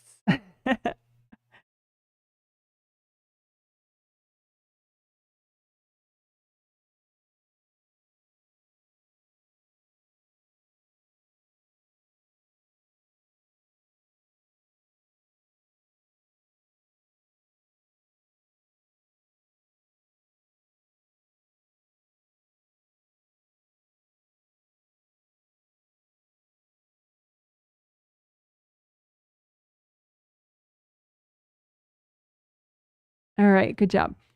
Then you can just blow all that up. Doesn't mean you no longer have to-do lists. It just means there's not an image of it representing that right in front of you. All right, good job.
Okay, let's do some inner child healing. Now, there's so many reasons to do inner child healing. But today we're especially working, trying to improve your sleep and also to improve your productivity. And that those are great reasons to do inner child healing. So you can go ahead and out in front of you, well, first let's do your grounding, right? So redo your grounding, make your groundings, both of them, for your body and for your spirit, make them big and wide. wide as all your auras, and make them go all the way down the center of the earth. Make them nice and wide all the way down there, all the way down. And bring them up high as your third chakra, which is below your sternum bone, right? And make those groundings both red or both orange or both yellow. And just have them release, let go. Make copies out in front of you of your groundings, comb through them with gold light. Just allow yourself to let go, release, release, release. Melt away any blocks in your grounding, wash out other people from your grounding. All right, good job. So inner child healing, the idea of it is you imagine parts of you, your inner child that are not feeling good and happy. And so that may be easier or harder for different people. If it's hard for you to do, or you're nervous about feeling these unhappy inner child parts of you, make them at a distance out in front of you rather than just in front of you. So then you feel it less if that part of you is farther away. But you can still heal it, whether it's close up to you or farther away, right? So essentially, you just imagine these younger parts of you that are not doing well. You know, they could be stressed, unhappy, angry, avoidant, whatever, right? So just imagine these inner child parts of you like little mini yous out in front of you. And again, if it's a little bit unpleasant, you can make like a lot of gold flowers in between you and those parts of you, or like a nice gold curtain in between you and those parts of you. And you want to heal these parts of you, but you don't have to feel what they're going through or what they've been through, right? So you can just bring up red earth energy and help like bathe them in red earth energy from the core of the earth, or orange earth energy, or yellow earth energy, and use lots of gold light and just wash out these parts of you. And you can give comforting messages to these parts of you. Like, it's okay, you didn't do anything wrong. You know, this is just a little healing. I'm not forcing you to change at all. Just some gold light. You deserve a healing. And again, just keep breathing. Stay where you are. Stay your current age. You can remind yourself how old you are, right? But these are younger parts of you that are stuck and not so happy. But you can make them happier. You can heal them. You can be the hero. Okay? You don't have to feel what they've been through in order to do that. Wash out these parts of you with gold light and some earth energy. And you can make energy healing presents for these parts of you out of universal healing energy. So they can look like flowers, or they can look like literal presents, like wrapped presents, or toys, or whatever. And you can just say, angels, can you check these presents and make sure they're just right? And then you can give those presents to the inner child parts of you. And just stay here, you know, stay in your body, feel your breath, wiggle your toes, wiggle your butt. And, you know, some of those inner child parts of you may have liked the gifts. Some of those inner child parts of you may just not be in the mood for gifts, and that's okay too, right?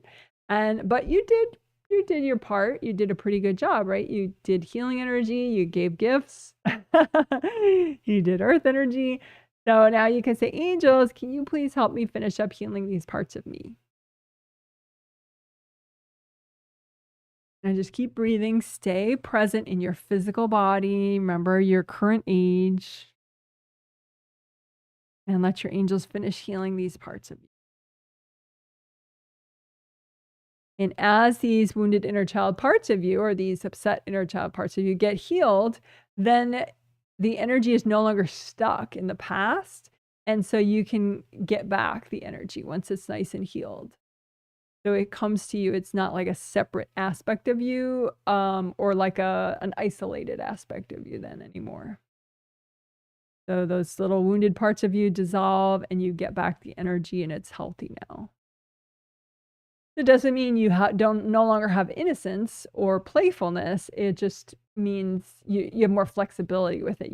You're less likely to get stuck in the past.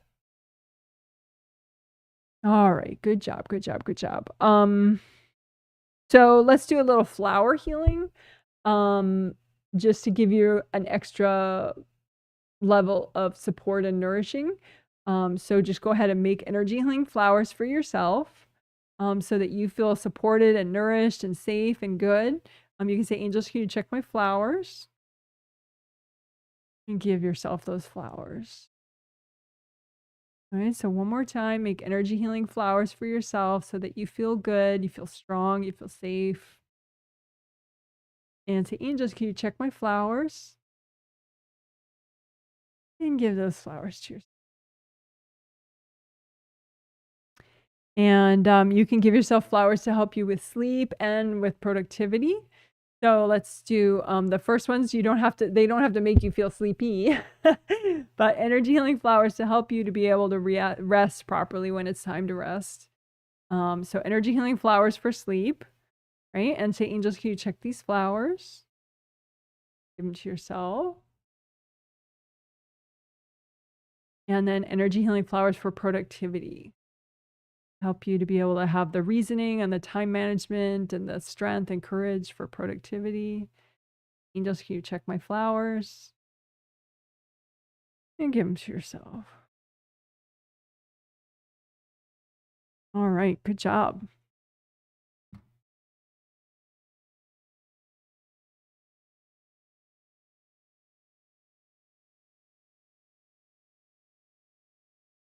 So that was really 2 sections there. That was inner child healing and also flower healing.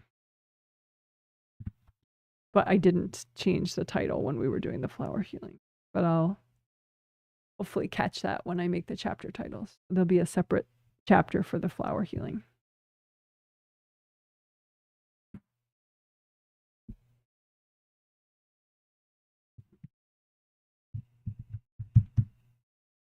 Okay, so this should be quick. We're close to the end of the healing. We did this 2 days ago in the first healing of this set as well. Sleep slide unblocking. So your sleep slide is your pathway to the astral when you fall asleep, when you take a nap or fall asleep for the night or fall back asleep. And you want that, it can look like a slide that you can go up or down on. And you can imagine any blocks, any triggered energy that's in the way of that, that's somehow compromising it. So maybe those energy blocks would make it hard for you to fall back asleep. Or when you're waking up, maybe those blocks would give you like sort of a weird mood or some kind of a clouded thinking. So we want the slide to be nice and clear so you can easily come back without having your energy distorted by baggage, and you can easily go back to sleep, right? So, or go to sleep in the first place. So go ahead and imagine your sleep slide and imagine any blocks that could be in the way of that, going to sleep, going back to sleep, or waking up with clarity and positive energy. So just melt away anything in the way of that off of your sleep slide. You can say, to angels, if there are any invasive beings affecting my sleep slide, can you please recycle them?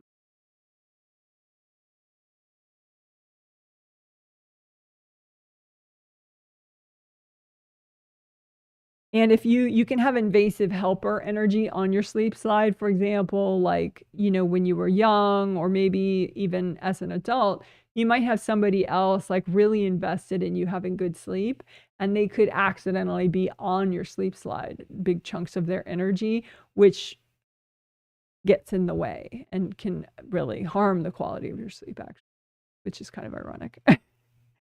But so if you have any invasive helpers, their energy on your sleep slide, just melt it away so that you can have better sleep.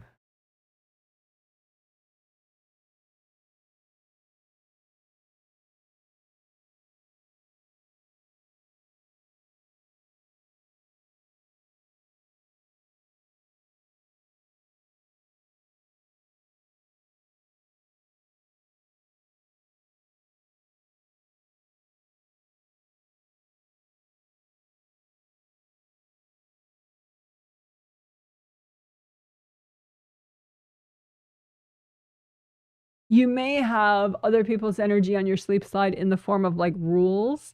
Like maybe your parents told you, go to sleep by this hour on a school night, or, like some kind of a rule, like you should get 8 hours every day, you know. And if that's somebody else's energy, it's an energy block on your sleep slide, even if it's, you know, there's some truth to the 8 hours thing. You know, someone else's energy about the 8 hours thing is still a block on your sleep slide.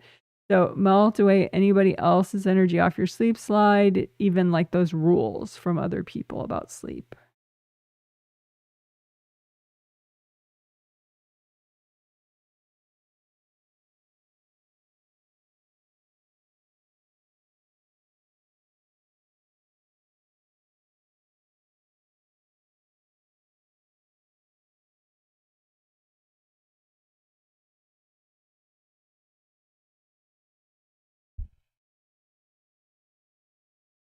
You can have people that are concerned about you, like that they're concerned about your health. You know, their energy could be on your sleep slide, so just wash them out. Because again, good sleep is actually really important for your health. So, of course, it's ironic that you might have people worried about your health blocking your sleep slide. It's just because worrying is an imbalance and it can make someone invasive, even if they're worrying for really kind reasons. So wash everybody else's worry off your sleep slide.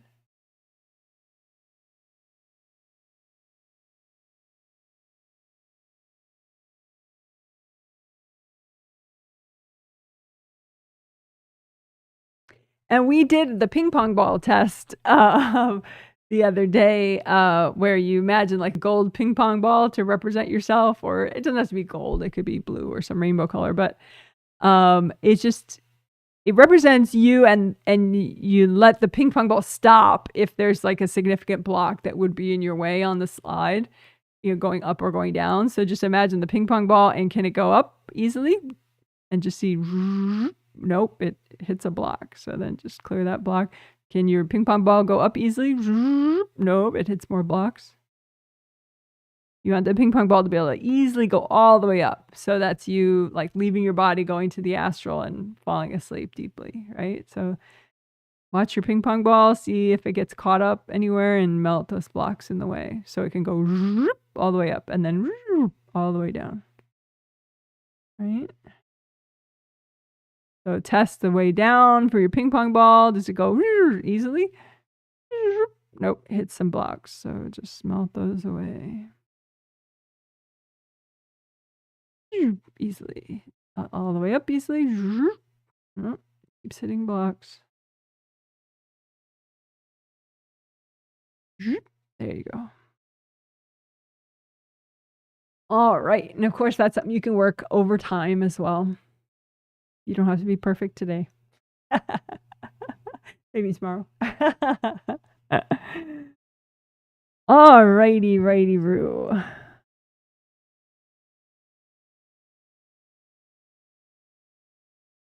BooBoo. Our new cat is meowing at me. BooBoo.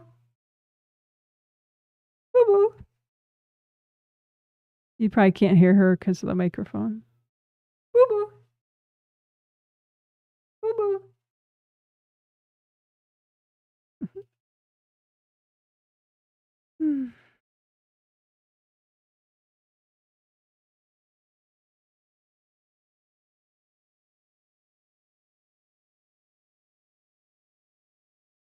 All right.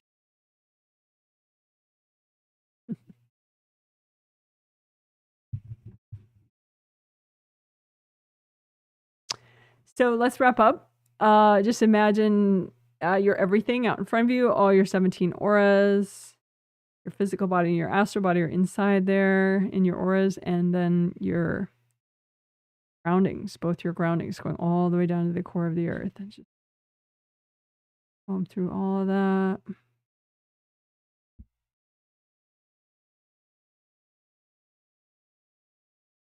Check your physical body aura in particular, which we did work today in that whole breathing, physical body breathing section.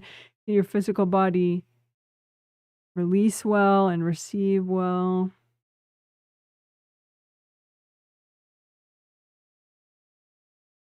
Because you don't want to be avoidant of your physical body because there's too much stress bottled up there.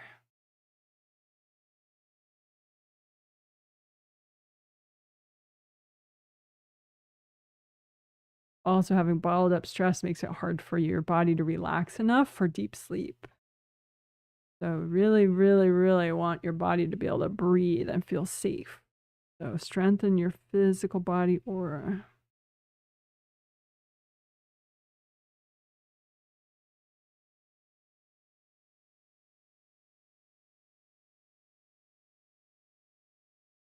All right. We could clear STEBs.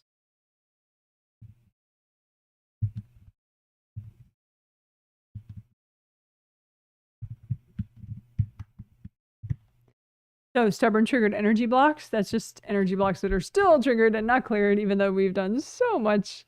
So just pile out in front of you any energy blocks that still aren't cleared, that are still annoying you on some level. And just bring up red earth energy, soak the pile in red earth energy, use gold light to melt cords going into the pile. You say, angels, if there are any invasive beings in the way of me clearing this stuff, can you please recycle them? And then just melt the pile with gold light or blow it up. So one more time, you can put out in front of you any stubborn triggered energy blocks that are still triggered, haven't yet cleared, and bring up red earth energy, soak them in the red earth energy, gold light, melt everybody out of the pile, melt yourself out of the pile. You could have a lot of resistance sticking them all together. The angels, if there are any invasive beings hooked into these blocks, can you please recycle them? And then you can melt the pile or blow it up. All righty. So good job. That's a healing. You're a rock star. Woohoo! Yay! Good job. Woo.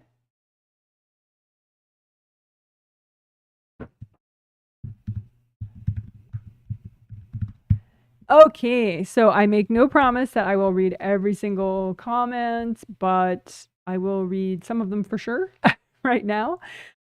So you can go ahead and comment if you have a comment about how the healing was for you, how you're doing right now. If you have any follow-up questions or comments about the themes of productivity, clearing procrastination, or good sleep, that could be interesting. We could also do a little stretch break too. So maybe I'll do that for a second. So you can do some stretching if you want. So I'll just stand up for a second, do some stretching as I look at the comments.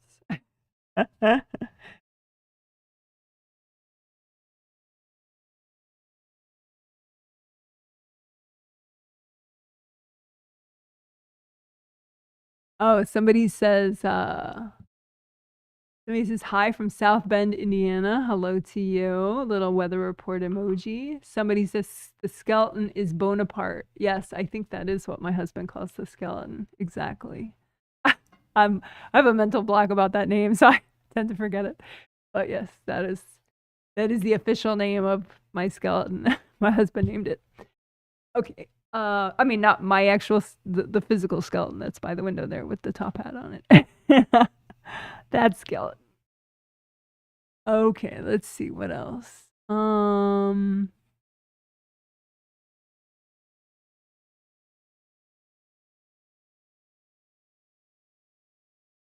says, I carefully rewatched the Good Karma Window part from the first healing, and the brand stamps issue interested me the most. Can we have it from somewhere else in our system, like maybe in aura layers or chakras? Sure, yeah.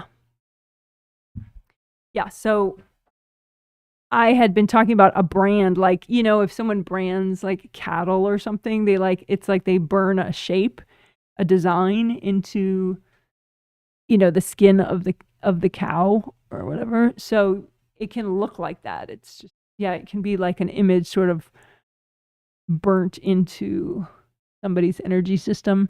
And yeah, obviously not a good thing to do to somebody. I would never ever recommend that. But yes, if somebody can do that to your good karma windows, somebody could do it to a chakra or a part of your aura. It's essentially, it's just a energy device. But since it looks like a brand, that's what I called it.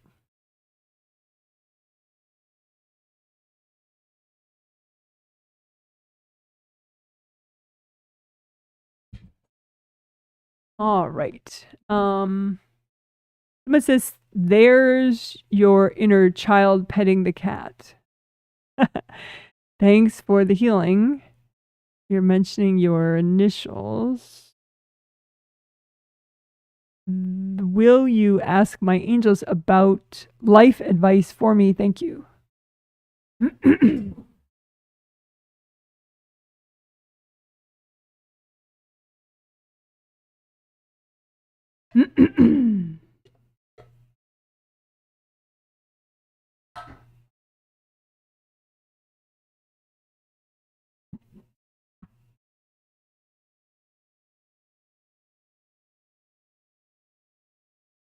Well, I asked your angels. I mean, life advice is maybe a little too nebulous for me at this moment to want to deal with, but I asked them if there was a part of the healing that they especially want you to repeat more than other parts, and they like the part about the to-do lists and also the sleep slide unblocking. So both of those were near the end of the healing. And so they're like, if you only redo 2 sections, those are the ones they like the most for you to redo is the to-do list, clearing baggage around to-do lists and unblocking your sleep slide. So hope that helps. Someone says, thank you for the healing. Not sure how I am feeling, neither good nor bad. Any angel advice? What may help with knowing what I need to do next? Feeling pretty lost.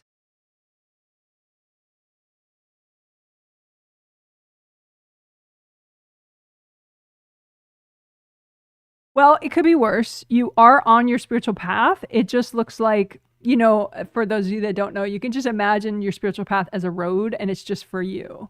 And see, okay, are you on the road or are you stuck on like a side road? Then that would be really, really lost, is if you're on a side road. You're not even on your spiritual path.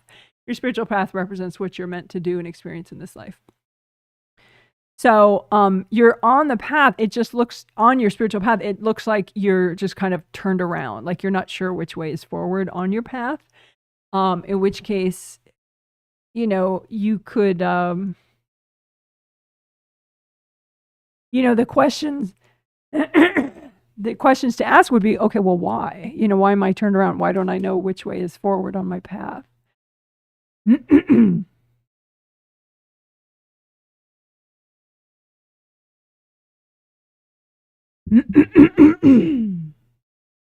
Is it because of damage to your energy system? Is someone in your space, on your path? It looks like you have it's like this sort of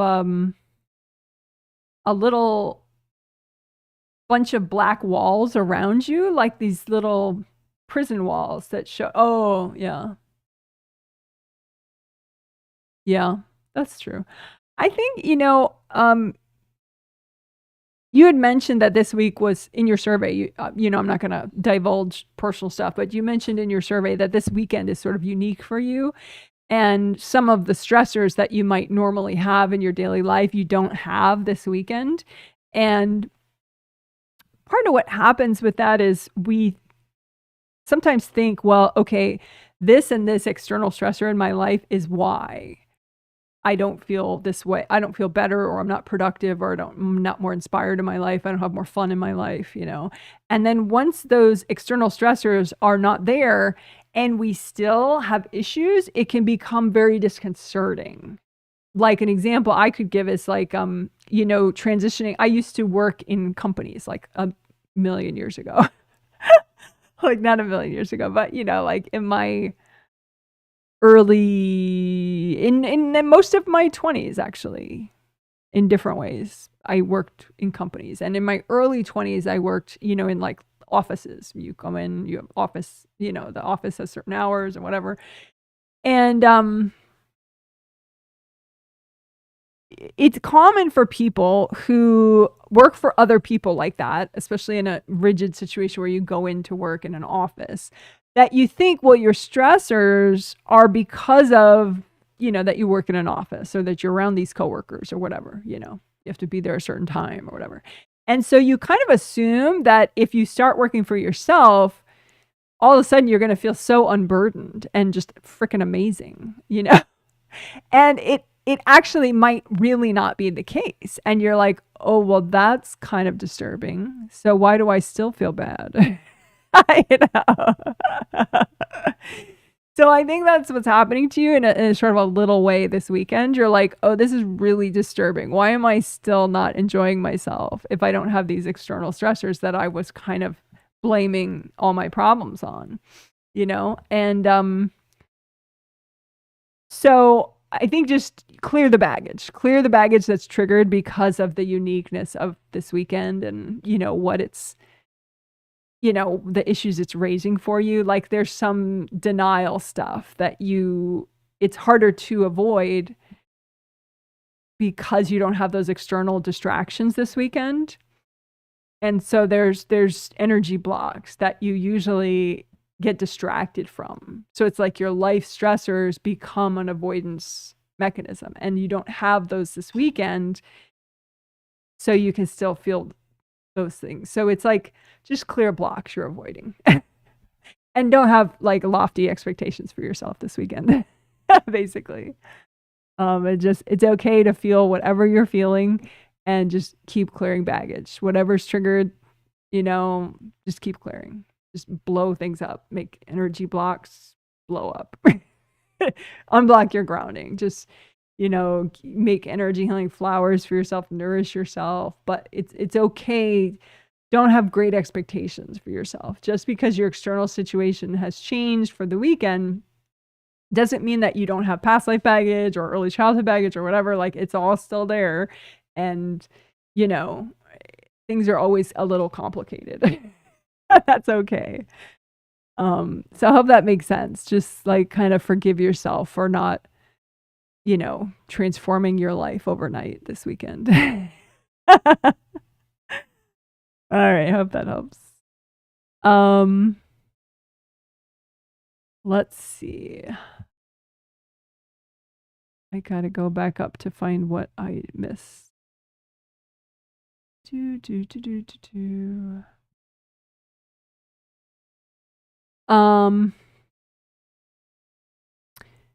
says, thank you for the healing. Finally folded and put away laundry I've been avoiding for an embarrassing amount of time. LOL. Well, that's cool. Yeah, I go through various laundry concepts myself. But I'm pretty amused with it now. It used to bother me.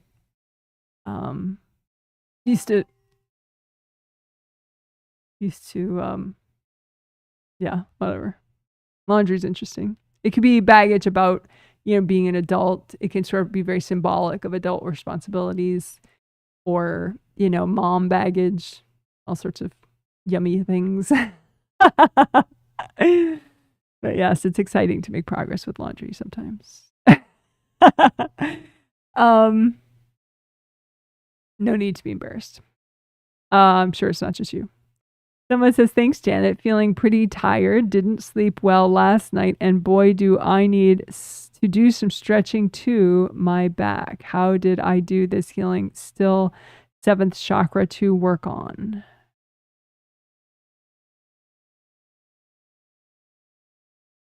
Your 7th chakra, it's not so bad. It is generating enough energy. It is keeping the flow going throughout your 7th layers. But yeah, I would say it's not bad. And both astral and physical 7th chakras, I just checked.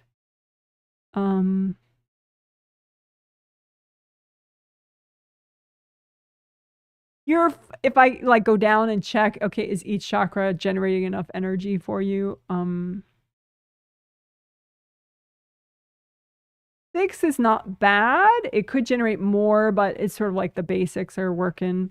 5th, same thing. The basics are working. 4th, I would say that's where I get like a bit of a desert vibe, you know? Like there's just not enough. 4th chakra in the center of the chest, motivation, enthusiasm, gratitude, self-love, self-nurturing. So it's not like 654 are kind of like functional amount of energy. Could be more, you know, that would be even better because then it would like scrub out blocks more effectively if there was more energy generating. But 4th is where it's like, okay, that's really not enough. So, excuse me. So you can unblock in the front and the back of your 4th chakra and just, you know, unhook. It looks like you have some people aware of your health issues that, you know, tend to plug into your 4th and be like, oh, I feel so bad for you, you know, and then that like really shuts off your 4th chakra in a bad way, like invasive, you know, invasive sympathy, you know, kind of thing. So just get everyone out who's trying to show you they care. You know, there's this song,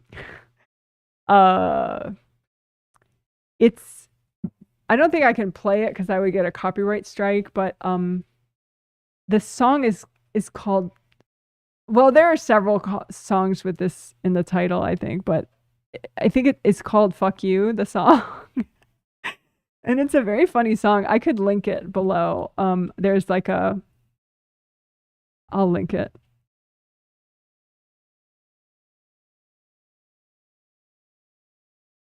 And it's pretty, I don't know, I like the song. It's fun to kind of get people out of your space, you know, with like a fuck you song.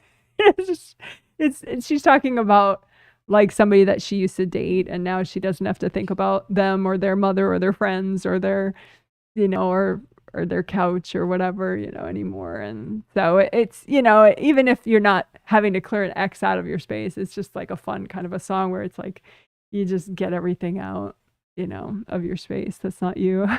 So you could try listening to that song. It's actually a K-drama fan video, like it has scenes from different K-dramas, but it's set to that song. So I'll link it. All right. I didn't make the video. I just enjoy it. Let's see. So yeah, if you work one chakra, I would work your 4th chakra, center of chest. You did fine in the healing. The one that you could repeat, the section you could repeat from the healing, would be the body, letting your body breathe, the physical body, and the physical body aura breathe, you know. And it was sort of it was after the good karma window stuff that we did. We did this breathing thing where your body and your body's aura needs to be able to release enough and receive enough. So you could keep doing that too. So extra 4th chakra strengthening and the body breathing stuff would be good. And the fuck you song. Or your equivalent of the fuck you song. Just to help you enjoy clearing people out. Someone says curious about productivity. Oh, you already wrote something, but let's see if it's quick. Curious about productivity. I feel like I'm just having trouble getting things done and staying organized ever since last June when I was laid off. Feeling lots of fatigue.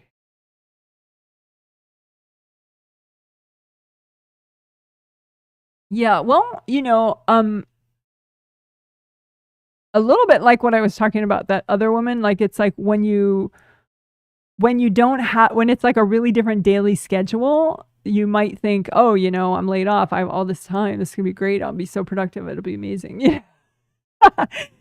But sometimes the structure was helping you in some way. And also maybe those external stimulus was like helping to distract you from some of your baggage. So now you don't have that daily structure and you don't have distractions from some of your baggage.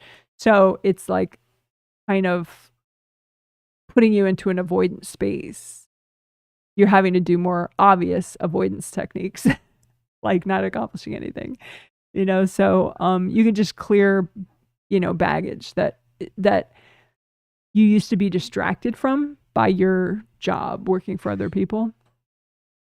What is the baggage that you used to not be aware of that you have that is more obvious now that you're unemployed? And just you keep clearing baggage. Like you could do blanket exercise or just make piles and blow it up. But yeah, you want to clear that baggage, and you could consider structure that might a level of structure that might help you. Like maybe there's a volunteer job that you do every Monday and Wednesday mornings, so that gets you up and out, at a certain hour. Or maybe there's a volunteer job that you want to do, in the afternoon, or maybe there's a part-time job that you want to do a couple days a week or something. And that financially it may not be significant, but just the structure of it might kind of be that little kick in the pants that you need to kind of be more grounded.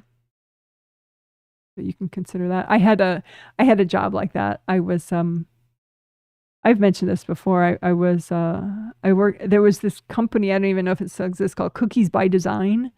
And they made cookie bouquets where you have these, it was a total sugar fest. They had these cookies and they put them on sticks. And so they would, put them in a little basket as like a gift for somebody. So if someone's having a child, there would be all these cookies that were themed around, babies, and and they were all personalized. So you'd write the baby's name with icing on the cookie, and all this stuff. And it was, anyway, but it was very innocent, just making these cookies. That was my job for like, 4 hours in, in the morning, whatever. And since I had a recent past life where I had a really great mom who was a baker professionally, it just kind of put me in this great energy space, because her spirit like came around me when I was doing these, icing the cookies. And so it just happened to, work for me at that time. The money helped because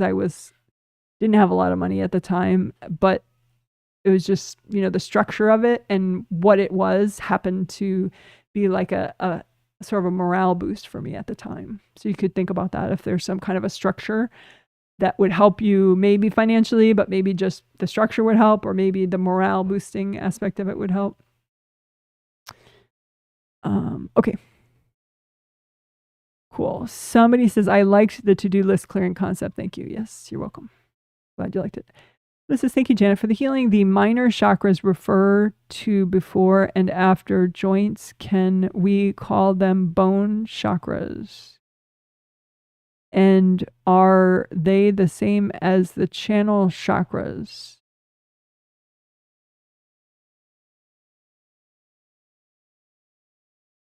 You refer to like leg and arm channels.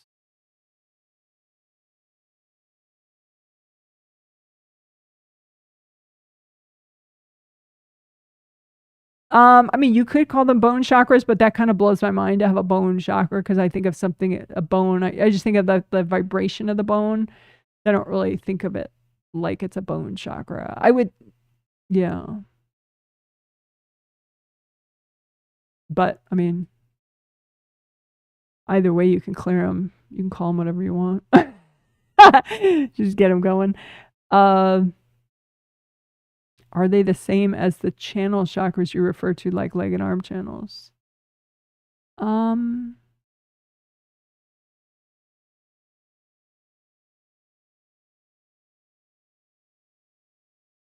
Yes and no. I mean, like, say your chakras around your knees. Yeah, I mean, that's kind of complicated. I think it depends on the part of the body, But yeah, you do have joints. You have chakras around the joints to keep the energy flowing through your joints. You don't want stagnant energy anywhere. Not in joints, not in bones, not in, big energy channels like your arms or anything. So I don't know. I guess to make this more grounded and specific to you, you could work like your shoulder, the flow through your shoulder joints a little bit more. particularly like your right shoulder, the joint. So like, you know, it just kind of stops up right before it and kind of leaks out a little bit right there. So you could work the shoulder joint in particular, like that whole energy channel, and just, you know, there's some hard objects there, and just remove the hard objects and just keep healing it. So it's like a nice tube of flowing energy that goes through your shoulder, down your arm, as opposed to like kind of spurts out a lot. I hope that helps. Someone says, "Hi, Janet. Thanks so much for the healing. I've been really stressed about work and feeling exhausted. I might be having boundary issues with a coworker, and you mentioned their initials. Anyway, this healing feels like perfect timing." Yes. Thank you for your survey. You were one of the many sample people on that physical body breathing thing. Like, can your physical body aura release well enough and receive new energy well enough, and all that. Towards the end of that physical body breathing section, also there was like a part where we did extra unblocking for the first and second aura layers. And that you, again, were the sample person, one of the sample people for that, because you had extra locking up, like right in the top and bottom of your first and second layers of your physical body aura.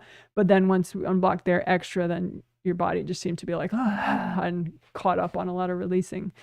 So you could redo that body breathing section, physical body breathing section, which is right after Good Karma Windows section.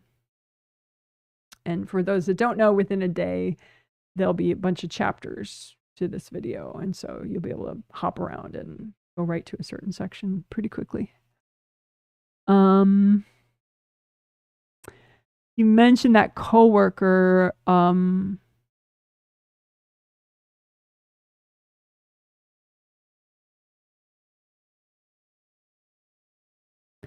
One thing I would point out is that coworker doesn't realize that they broadcast their feelings as much as they do. So they don't really, they're not trying to start shit with you. Like, you're aware that they're displeased with you, but they're just kind of like, they broadcast telepath. They do broadcast telepathy when they don't know they're doing it. So some people do that in like a happy way, and they like a certain song and they just sing it like in their mind, but like they're projecting it. It's not just within themselves, they're broadcasting it. So someone around them or someone who knows them may start thinking about that song just because they're like sending out the telepathy of that song. So she does that, but when things irritate her or trigger her. And so it ends up almost starting conflicts with people that she totally doesn't mean to do. I'm assuming it's a she. I don't know. I'm just going by initials and the energy of the person, but that doesn't really usually tell me gender very accurately. It doesn't matter though.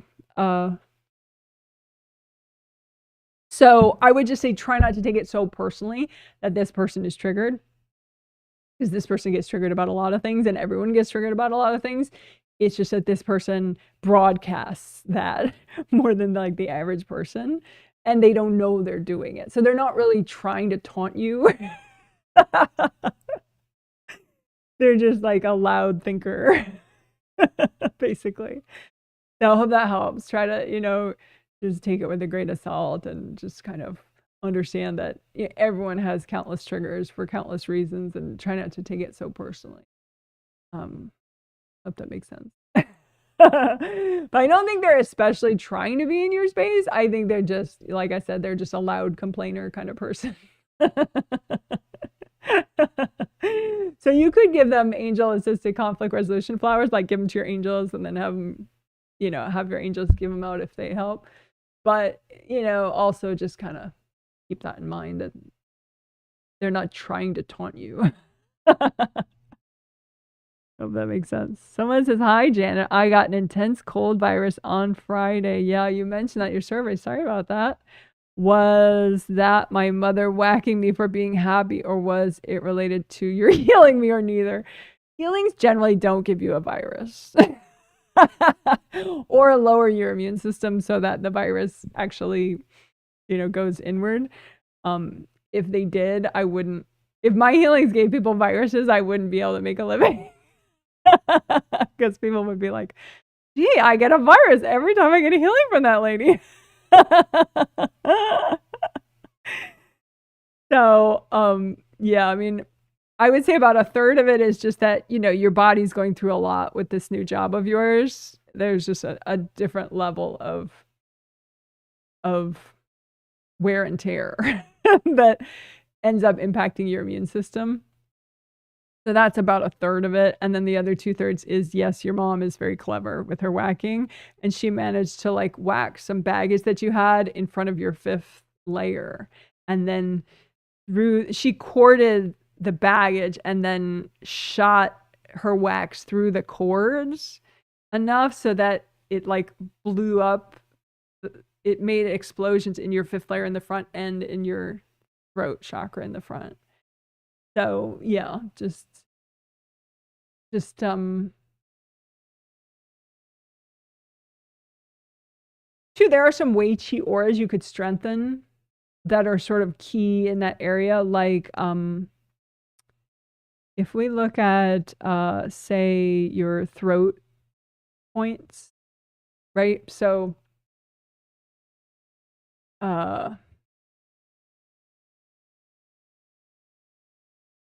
so say CV meridian, okay, that's key for this area, right? And then also your stomach meridian, the green line, right? So you could extra do the Wei Qi auras that are supposed to protect. There's one Wei Qi aura, that one of the 15 that's supposed to protect your CV meridian and nourish it extra. So especially, you know, there that got really blown up by your mom. And then your stomach meridian has its own Wei Qi aura that's all around you. And so that one especially got ripped up and has a lot of hard objects in it thrown there over time by your mom. So you could especially do healing and unblocking for those 2 Wei Qi auras especially. And then also, you know, your 5th layer has its that mesh, the gold mesh, telepathic mesh, so you could repair that because that's all like ripped to shreds. And then the front of your 5th chakras, both of them, astral and physical, that's okay now because you got healed, but there are some hard objects still right there, like little ones. You could do a little more front of throat chakra. The back is releasing okay. It's just there's some drama in the front, but then it's just like some of the Wei Qi auras that are supposed to protect you here and keep these meridians flowing well is kind of either ripped up and blocked up. So yeah, you could do extra repair for CV meridian Wei Qi aura and stomach meridian Wei Qi aura. And you could do direct healing on, you know, your CV meridian right there and then your stomach meridian right there. That CV 23 point is right, you know, at the top of your throat right there. That one especially is helpful for throat issues, apparently. Oh, right. So there's that. So that's, I'll probably timestamp that one.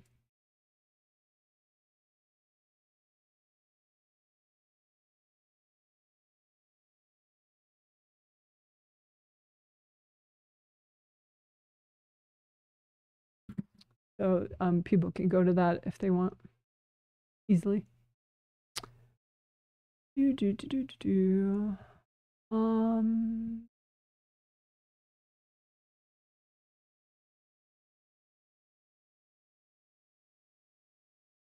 hope that helps.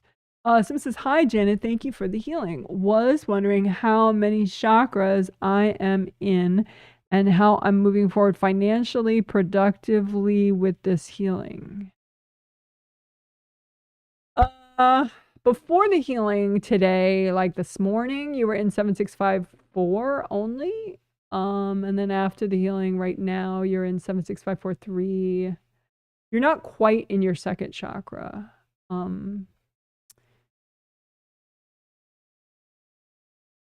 The physical body breathing one helped quite a bit for you, but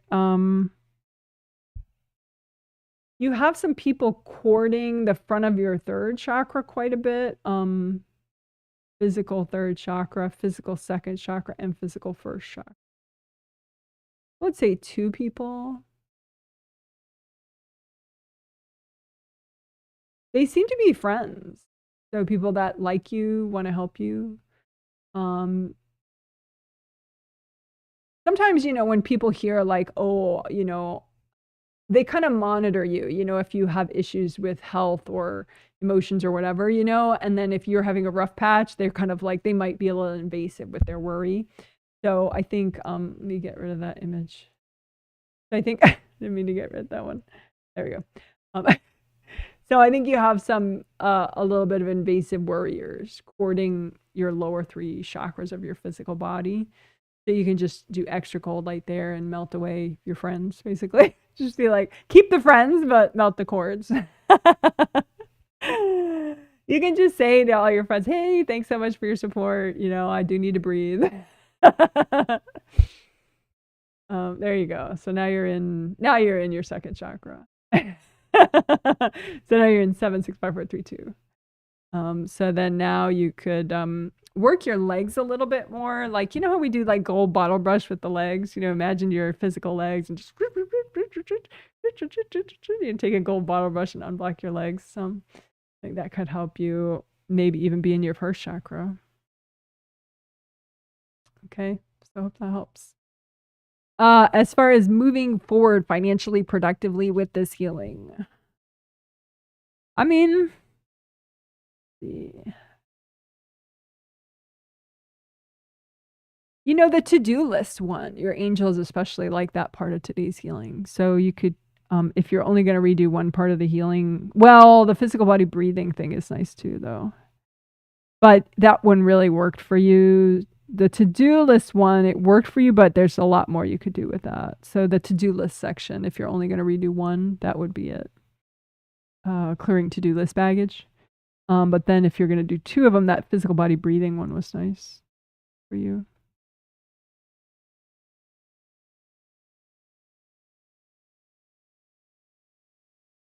Yeah.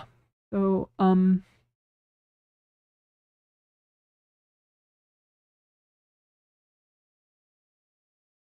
yeah, we'll leave it at that. Someone says, thank you, Janet. Feeling mellow and tired. How'd I do? Fine.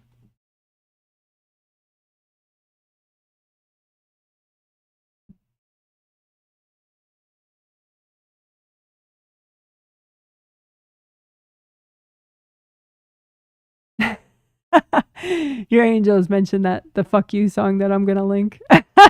They're like, be sure to listen to that one, Jennifer. So I don't know if you'll like the song, but maybe you will, or maybe you'll just find out. There are various songs with "fuck you" in the title that might help people with, like sometimes you can run anger in a productive way to help you clear,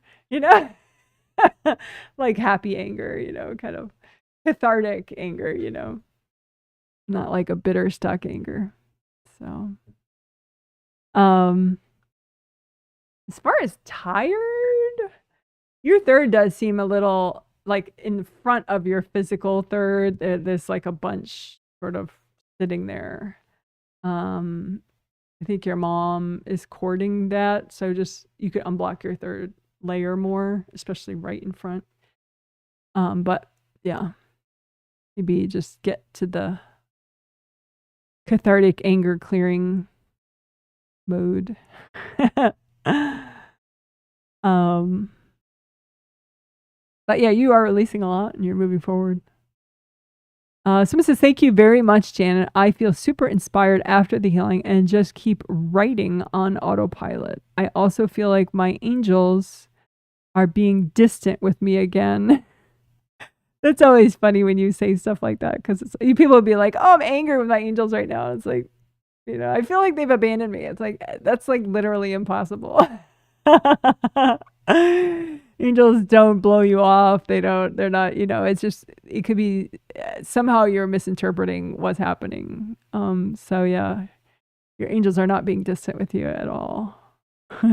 I think they're not I think you're wanting a certain thing from them and they're trying to explain, like, on the other hand, blah, blah, blah, blah, blah. And you're like, ma, you're being distant. So you can just work on clearing maybe your expectations for your angels, because you might have, like, you might be like sort of deafening yourself to the lessons they're trying to explain to you because your expectations are too rigid about what they should be doing. Like, because they're thinking of what's in your best interest, and you're like, you might be, sort of in sort of an I want phase where you're like, this is what I want, angels, and they're trying to, it's, you might not hear the support and advice and teaching that they're really offering right now because it's not what you think they should be doing. But yeah, they're not blowing you off, I promise. That's not a thing. Thank you for the live stream, the timestamps, the surveys you read. You do a lot for us. Well, thank you. You're welcome.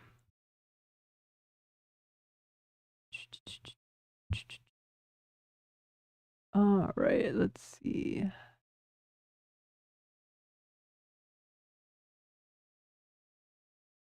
Someone says, thank you so much, Janet. Do angels have any thoughts about why I'm getting all this negative attention from coworkers when I haven't been invasive or insulting, just making obvious decisions? What can I learn?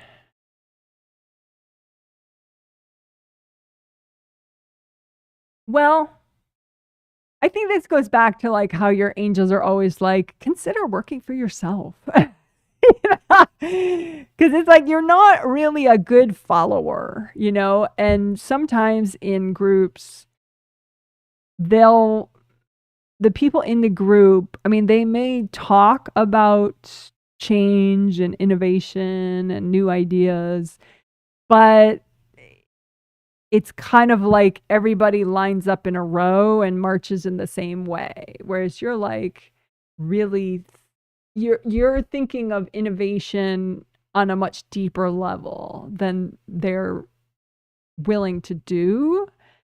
And so you're just doing your own thing, but the fact that you're doing your own thing is breaking the group rules that are subconscious and unspoken.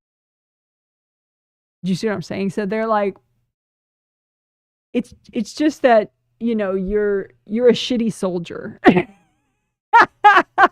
I'm a shitty soldier. My husband is a shitty soldier. We're like meant to work for ourselves.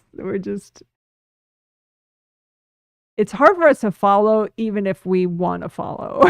It's just, just not going to happen. So you're a bit like that, but you're like, no, I'm part of this group. But it's like, you're not really, like, there are rules that they're following, and they may act like, oh, we're so open and there's no rules, but it's not true. There are plenty of rules and they're all following them, and you're the one not. So you're kind of like, to them, you're like kind of shitting on their party, even though you're not really, it's just that there are these unspoken rules, and I think sometimes you don't even notice them because you're thinking of what they're saying. They're saying we're all individuals and we're all unique and blah, blah, blah. And you're going with that. You're like, oh, okay, great. I'm an individual and I'm unique too. But what they mean about being an individual and unique is not the same thing as what you mean. Like, you're talking about a much deeper level than they're talking about. They're talking about like, okay, we change this 30%, but the other 70%, we all do the same thing. And you're like, no, wouldn't it be fun to like be unique 80% of the time, and only have 20% that's like everybody else, so it's just, you're talking different languages. And so they look at you like you're nuts because, you're just not doing the same thing they're doing. So you're not trying to be offensive, but, it kind of rubs them the wrong way because of that. If that makes sense. So they don't exactly dislike you. They just dislike that you're not following the rules that they all subconsciously follow. So I hope that makes sense. Someone says, oh, by the way, Janet, do you receive notifications if I reply to the same comment chain, or should I make a new comment so that you can see my healing updates? That's a good question, actually. I think in the one that you're referring to, maybe I did see them, and it was just, there was like a lot of energy on it, and I was just like, oh, can't deal with that right now. So sometimes I do see it, and I just can't process it right now. Like, cause somebody will be like, oh, thanks so much for the video. This helped. And so it takes 2 seconds for me to be like, oh, I'm so glad that helped. Oh, great.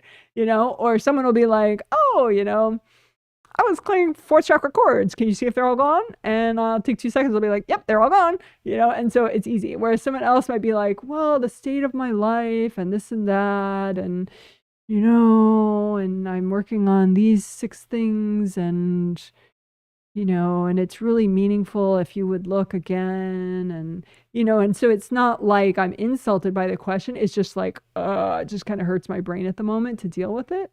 And so sometimes I actually do see the YouTube comment and I'm just like, oh, cannot do it right now. I just, it's like, maybe it's my vacation time. And so it's very much not a vacation vibe for me, or, whatever. So I think in your case, I do see some of those, but it's just like, there's a lot of heaviness around that question. So I'm just like, wow, later.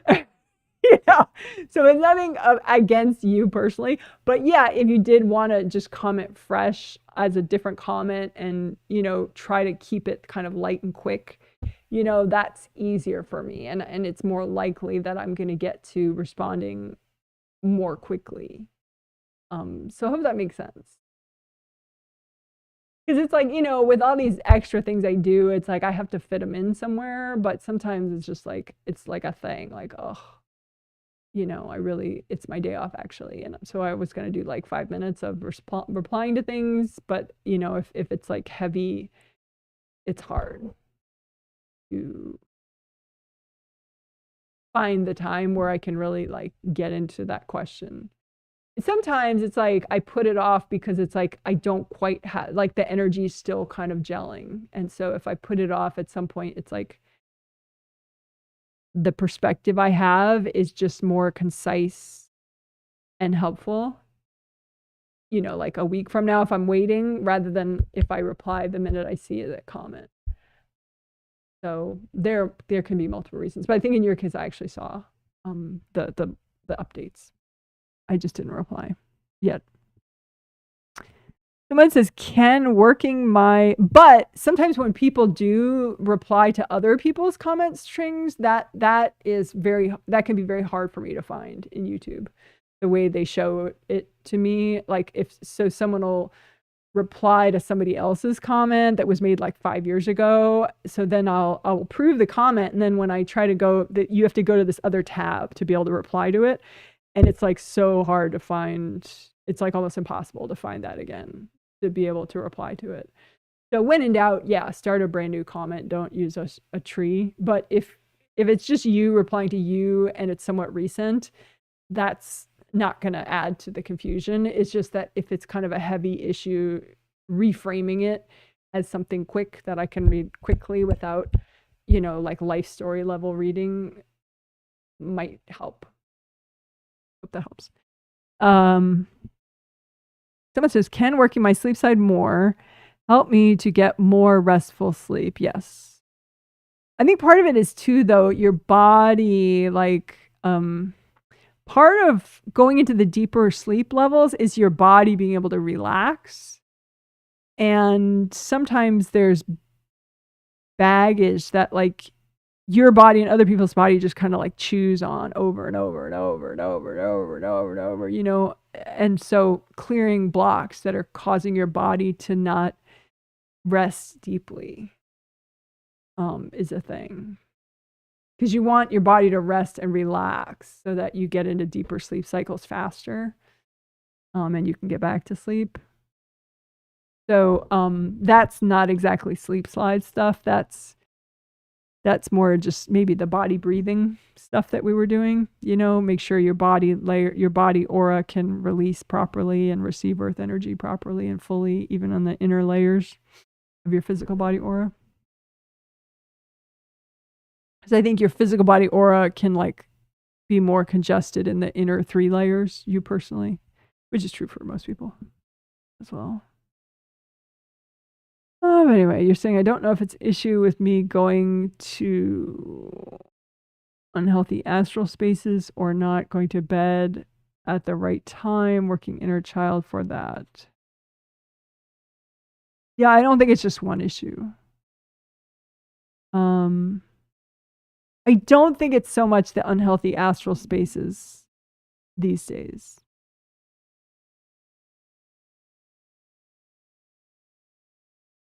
I think it's more just body relaxation, physical body relaxation stuff. But yeah, sleep slide stuff never hurts. That's like a secondary thing you could do. Lost my place.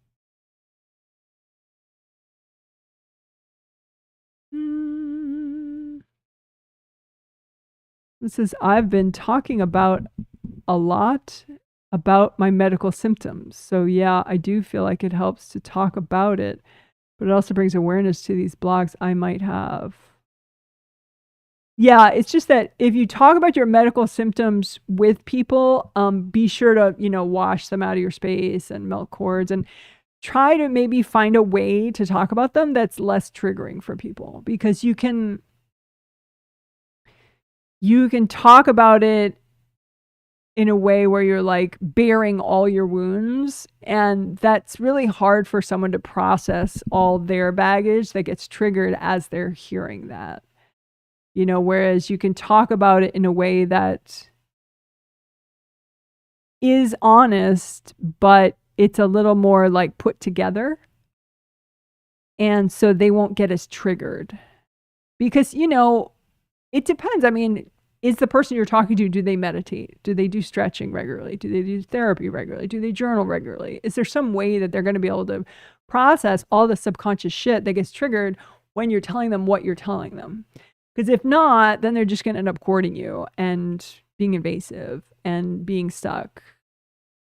You know what I mean? So yeah, it's nice to be able to tell people what you're going through, for sure. And I wouldn't want to, put it's not, that could be a thing that is positive for you, but just keep in mind that then there are boundary issues that can arise because of that. And you could maybe, ask the angels to help, these friends process and release whatever gets triggered for them because of your, discussing your issues with them. And, wash them out, melt cords from them. You can say, just, with telepathy, you can say, hey, thanks for listening, but, I promise you don't need to carry my burdens, just you listening is more than enough. Yeah, that kind of idea. Hope that makes sense. Someone says, I think I need to work my sound boundaries. My right side is getting whacked. Had to do extra work and release cords from behind my knees and my left side pelvis. Yeah, your sister has that knee thing with you. Up you off at the knees.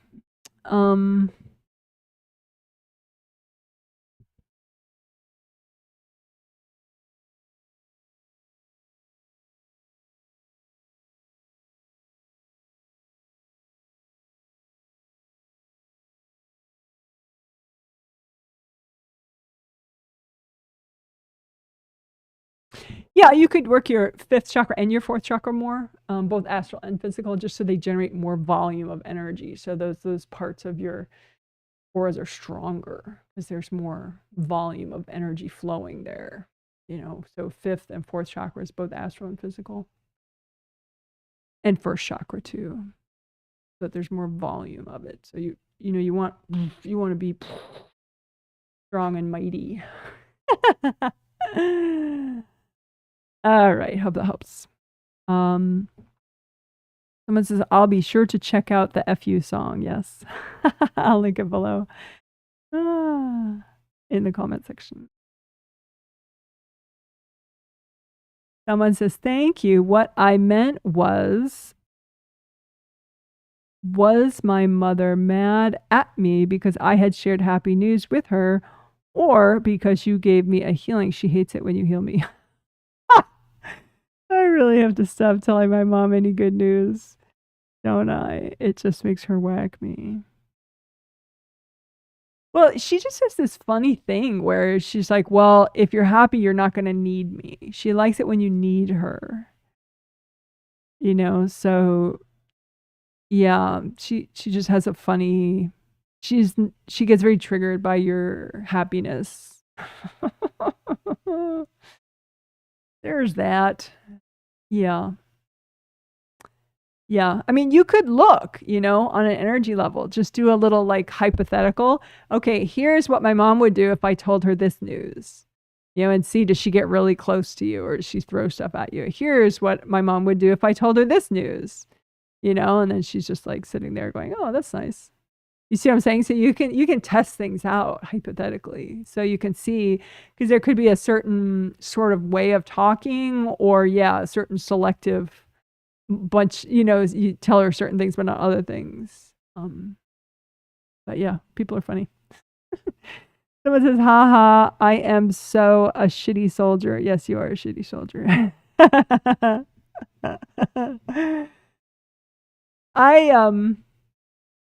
Sometimes I use the term happy lone wolf.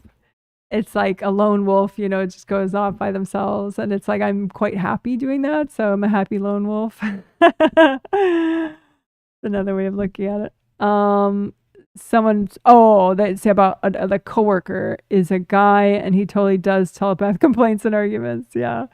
Yeah, I tend to misread genders all the time. It doesn't, because energetically it doesn't matter. I mean, I know psychologically to people it matters, but like as a reader, if I'm just reading boundary issues, it doesn't matter if they are male or if they're trans male or if they're female or trans female or what they are, or, androgynous, it just doesn't matter. So I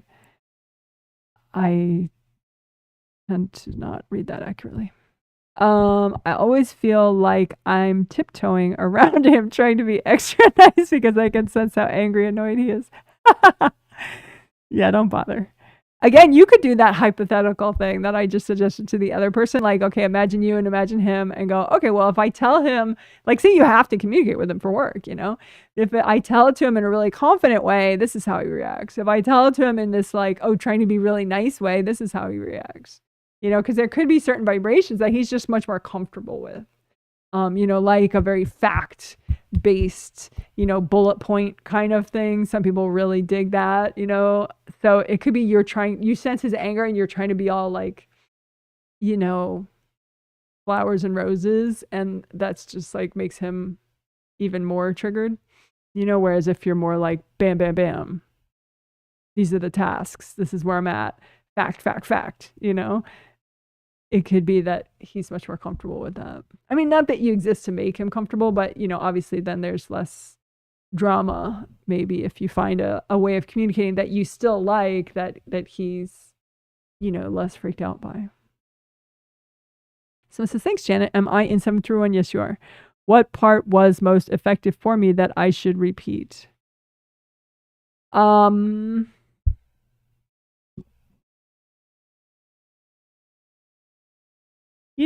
In the good karma window section we did the third good karma window this time, and we hadn't done that, just an exclusive focus on that before. We did the 7th extra and we did the 3rd extra, but I think the 3rd, because we did that one, that was kind of a standout for you. So you could repeat that, the good karma window section.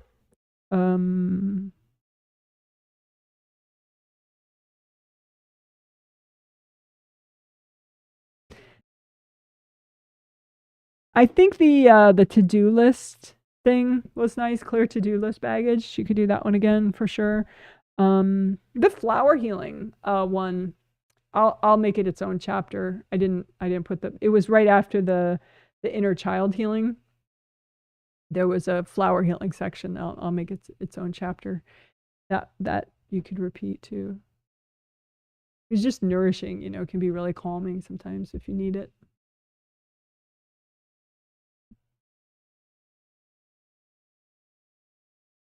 So yeah, so the good karma window stuff, especially third good karma window, the to-do list part, and then the flower healing part. Oh, right. Someone said, I think my angels have tried to tell me that he doesn't like when I'm too nice around him. Like he misreads that as being patronizing almost. Yeah, I think too, like he has a lot of repressed anger. So when you're nice, you're more in an emotional space. You're like, okay, I'm going to heal your emotions. I'm showing my emotions. And he's like, fuck you. I don't want to feel any emotion ever in my life. And I sure as fuck don't want to know about your emotions. So, when you're more in like that bullet point, confident, bam, bam, bam mode, it's like it allows him to avoid his emotions. His own emotions, better. Also, that sort of, men are socially conditioned to be more in that, take charge, blah, blah, blah space. So that if you're in that space too, it's more in his comfort zone. All righty. So, that's that. Oh, you said, haha, thank you. I really appreciate your insight and responses. You're welcome. So let's see. Any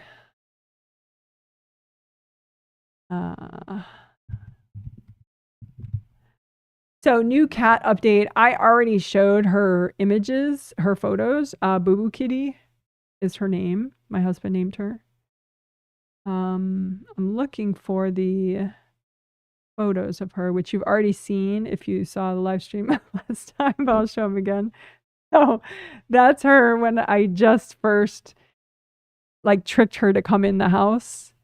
And then that is the house that she had outside in the freezing cold, because she didn't have anywhere to go. And so we made this little house for her outside. So she's in our laundry room now. And we call that her patio, her catio, and that's her penthouse right there. And then she has a little cat carrier on the floor too, that she likes a lot.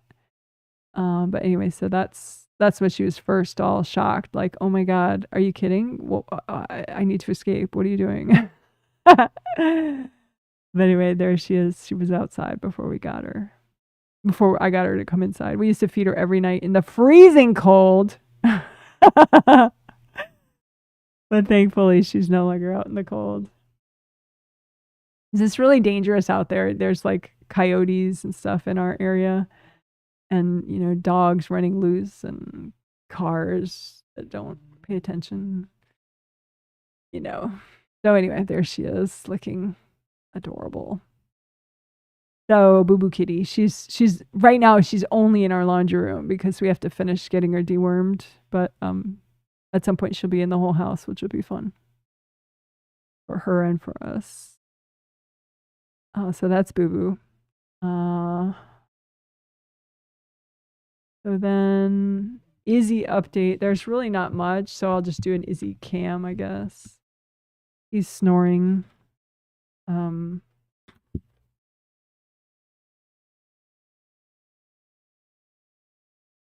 I'll show you him. But you can kind of see him right there, but I'll move the camera so you see him a little better.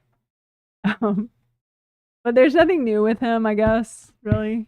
Other than what I said 2 days ago. He still itches, which is why we still have the cone on him. I still have to bathe him a bunch of times with this special soap. So, fun times. But anyway, so I'll show you him.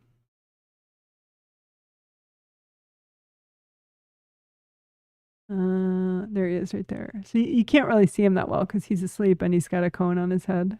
There we go. You just move the cone a little bit. I don't really want to wake him up because he's sleeping so well, so not very exciting. He's snoring a lot though, it's really cute. Alrighty. So that's that. You guys are amazing. I hope you're staying warm this February. Just think, after February is March, and after March is April. But, you know, obviously I don't want to put you into future time. Just hope you're warm and safe and enjoying your February as much as possible. Okay, well, you're amazing, and I will be, oh, I guess I'll put my website up here, because why not? Make it nice and giant. Always amuses me. So there we go.